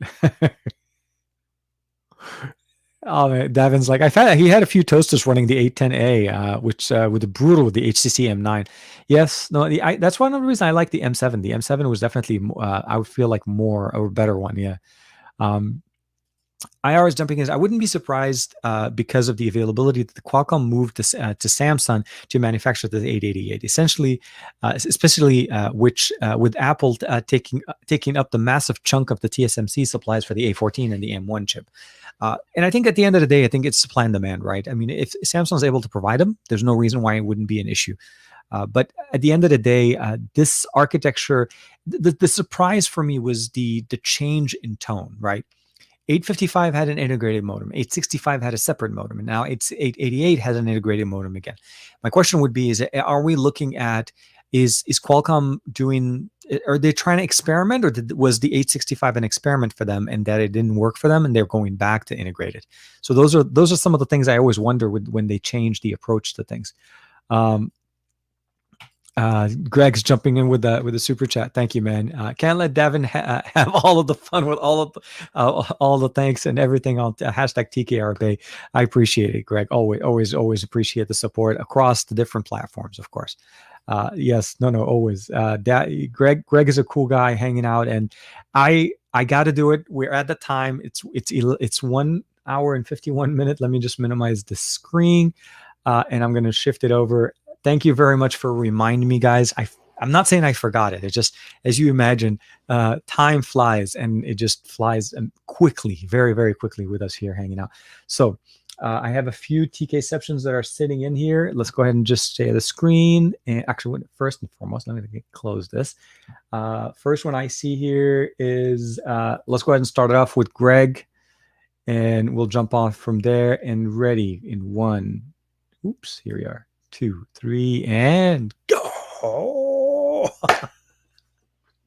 my God. It's like, because you gotta appreciate it. Always. Davin Davis, thank you very much. Always. Hashtag TKception. Thank you, Aditya. Hashtag Aditya TKRB. Greg jumping back with the TKception. He caught it in it right after that as well. Unfortunately, I cannot. Oh, dude, no. Honestly, at the end of the day, please. Oh, before I forget, make sure to check out Matt and Sam's chat tomorrow in the afternoon as well, at 1 p.m. Pacific Standard Time. If I'm not mistaken, it's 8 p.m. UK time. If I'm not mistaken, there. Joe Hickey, TKception, Mr. Pixel 5, definitely TKR always nice. Davin, we got you covered, dude. I appreciate it. No, yeah, Davin is really just hitting it out of the park today. Always one after another. I appreciate it. Always. Matt is giving it always, definitely very, very nice. And it is very nice to see the support of the community. I think that's one of the biggest things about the show, and one of the reasons why we're getting so close to episode 50 next week. It's the fact that it is so much fun to hang out with you guys every week. And I think a lot of people ask us, like, why do you always say, I'll see you guys next week, and you can't really see somebody? Well, sight is one factor of the way we interact with each other, right? I mean, we interact with each other electronically every day. We talk to each other, be it Snapchat, not Snapchat, Instagram, Twitter, different, conversations. And obviously these are a great way for us to hang out as a group and talk. And we can also converse about different points and different things going on. I do want to mention, the Honor Play. Yes. Sorry. So Chemi reminded me, it was the Honor Play. It was Honor's only smartphone that was initially launched with a gaming focus experience. Like, the entire phone was known as a gaming phone. And I always wondered to see if they were going to have another phone, like another Honor Play, but Honor never released another one. Pour out one for... pour one out for the old Nokia and the old school HTC. Hashtag innovation. Always. IR. Oh, dude, I'm sorry, I missed that one. IR is always in there as well. So with that being said, TKception, TK, the man, the legend. Man, dude, always appreciate it. Yeah, at 9 p.m. UK time. Sorry, it is. There's that whole 9. If it was 12, would have been 8. Peace, Aditya. I'm glad that you got me on that one. Yes, it will tomorrow. Always, of course. Aldro says, actually, cheers. Thank you very much with the super chat over there as well. Cheers. Good chat always. And if you guys haven't had a chance to check it out yet, regarding the watch, if you guys are catching the stream at the end of the stream, we did select a winner. His name is, and not that I'm not remembering, but his name is Rupak Chanda. And he hopefully will respond back. If he doesn't, within 24 hours, hopefully by tomorrow, by around noonish Pacific Standard Time, I'll pick another winner. So we'll do the same thing. I'll randomly select another one, and then we'll go from there. But again, thank you everybody for hanging out.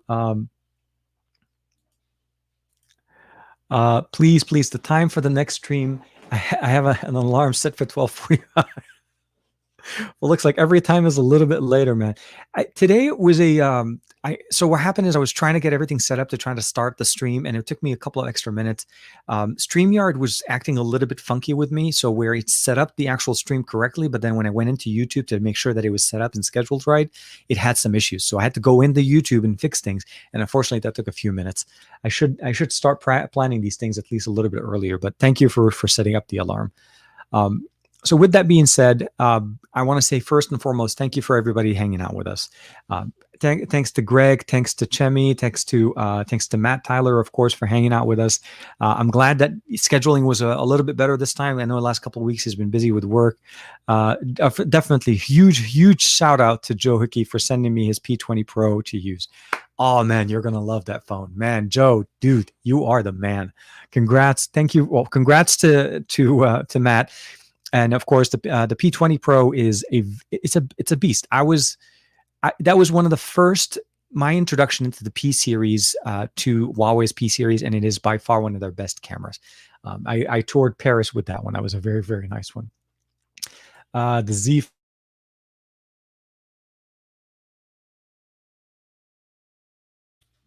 Last minute circle. Okay. The Z Flip, I think it's a good choice. If you're looking for a first generation smartphone that has a very compact footprint, the Z Flip is very, very nice. My recommendation, if you're picking it up, pick up the screen protector from Samsung at the same time so that you have that protection. The display, although they originally said that it had that little glass shards in there, it's supposed to be more resilient than the original Z Fold or the original Fold, it still did actually have a lot of micro scratches just from normal usage of your own finger and then a little bit your fingers on the screen. So get a screen protector for it, and it's still definitely a good episode, a good selection. Oops, sorry. Until I get back to my on my phone feed there. This one actually is pretty good. A large display, great cameras. It should be able to handle your all your need. IR 1980, another great stream, TK. Thank you, everybody. Hope you guys have a great weekend. So with that, I'll use that as a good catalyst to go from there. Joe, the man, Mr. Pixel 5 came at it, and he was able to hook it up and get it taken care of. And I'm hoping, because of the whole UK to UK, there's no customs. Let's just say that one. Always. With that, please join me by saying thank you very much to Joe for coming there, to Matt's help there. And of course, be good, try to be well, take care of yourself. There's some hard times coming up, and there are obviously some different things going on. If you're in an area, or if you're in a situation where you are part of the stay at home or safer at home experiences, kind of like what we're doing here in Los Angeles, be safe. Take this time to spend it with your local family and stay together, and hopefully we'll get through this. And again, 2021 is literally less than 25 days away, 25, 26 days away. And I'm hoping that, with that turn of leaf, we should be able to start seeing some cool things. For me here next week, I'm going to be focusing on a little bit more comparison type videos. The M3 is definitely from Poco was a really, really nice phone. And I think, again, for the $150 price point, as long as you tailor that experience, you're going to be very happy. The winner of the actual the watch, I will make sure to leave a comment right as soon as the video is done, so he knows. But I did respond back to his comment from last week, so we'll know exactly who it is. Thank you very much for the support. You can find me as TK Bay here, of course, TKDSL 8655 all across the interwebs, as in Instagram and Twitter and Facebook. But with that being said, thank you to everybody. Thank you to Mehmet, Aditya, Joe, Matt, Greg, IR 1980, Davin Davis, of course, Chemi for jumping in, of course, Aditya, again, as always. For everybody just hanging out and kicking it with us today, and hanging out and just, making this experience one of the better ones as well as usual. I look forward to seeing you guys all again back on episode 50 next Saturday. And of course, don't forget tomorrow, Matt and Sam's live stream at 1 p.m. Pacific. And of course, Monday morning, as usual, with Juan Carlos Bagnell, our Some Gadget guy, some hashtag hiding in the comments guy with us. Take care. I'll see you guys next week. And of course, as IR was saying, leave a like, everybody. I can always appreciate it.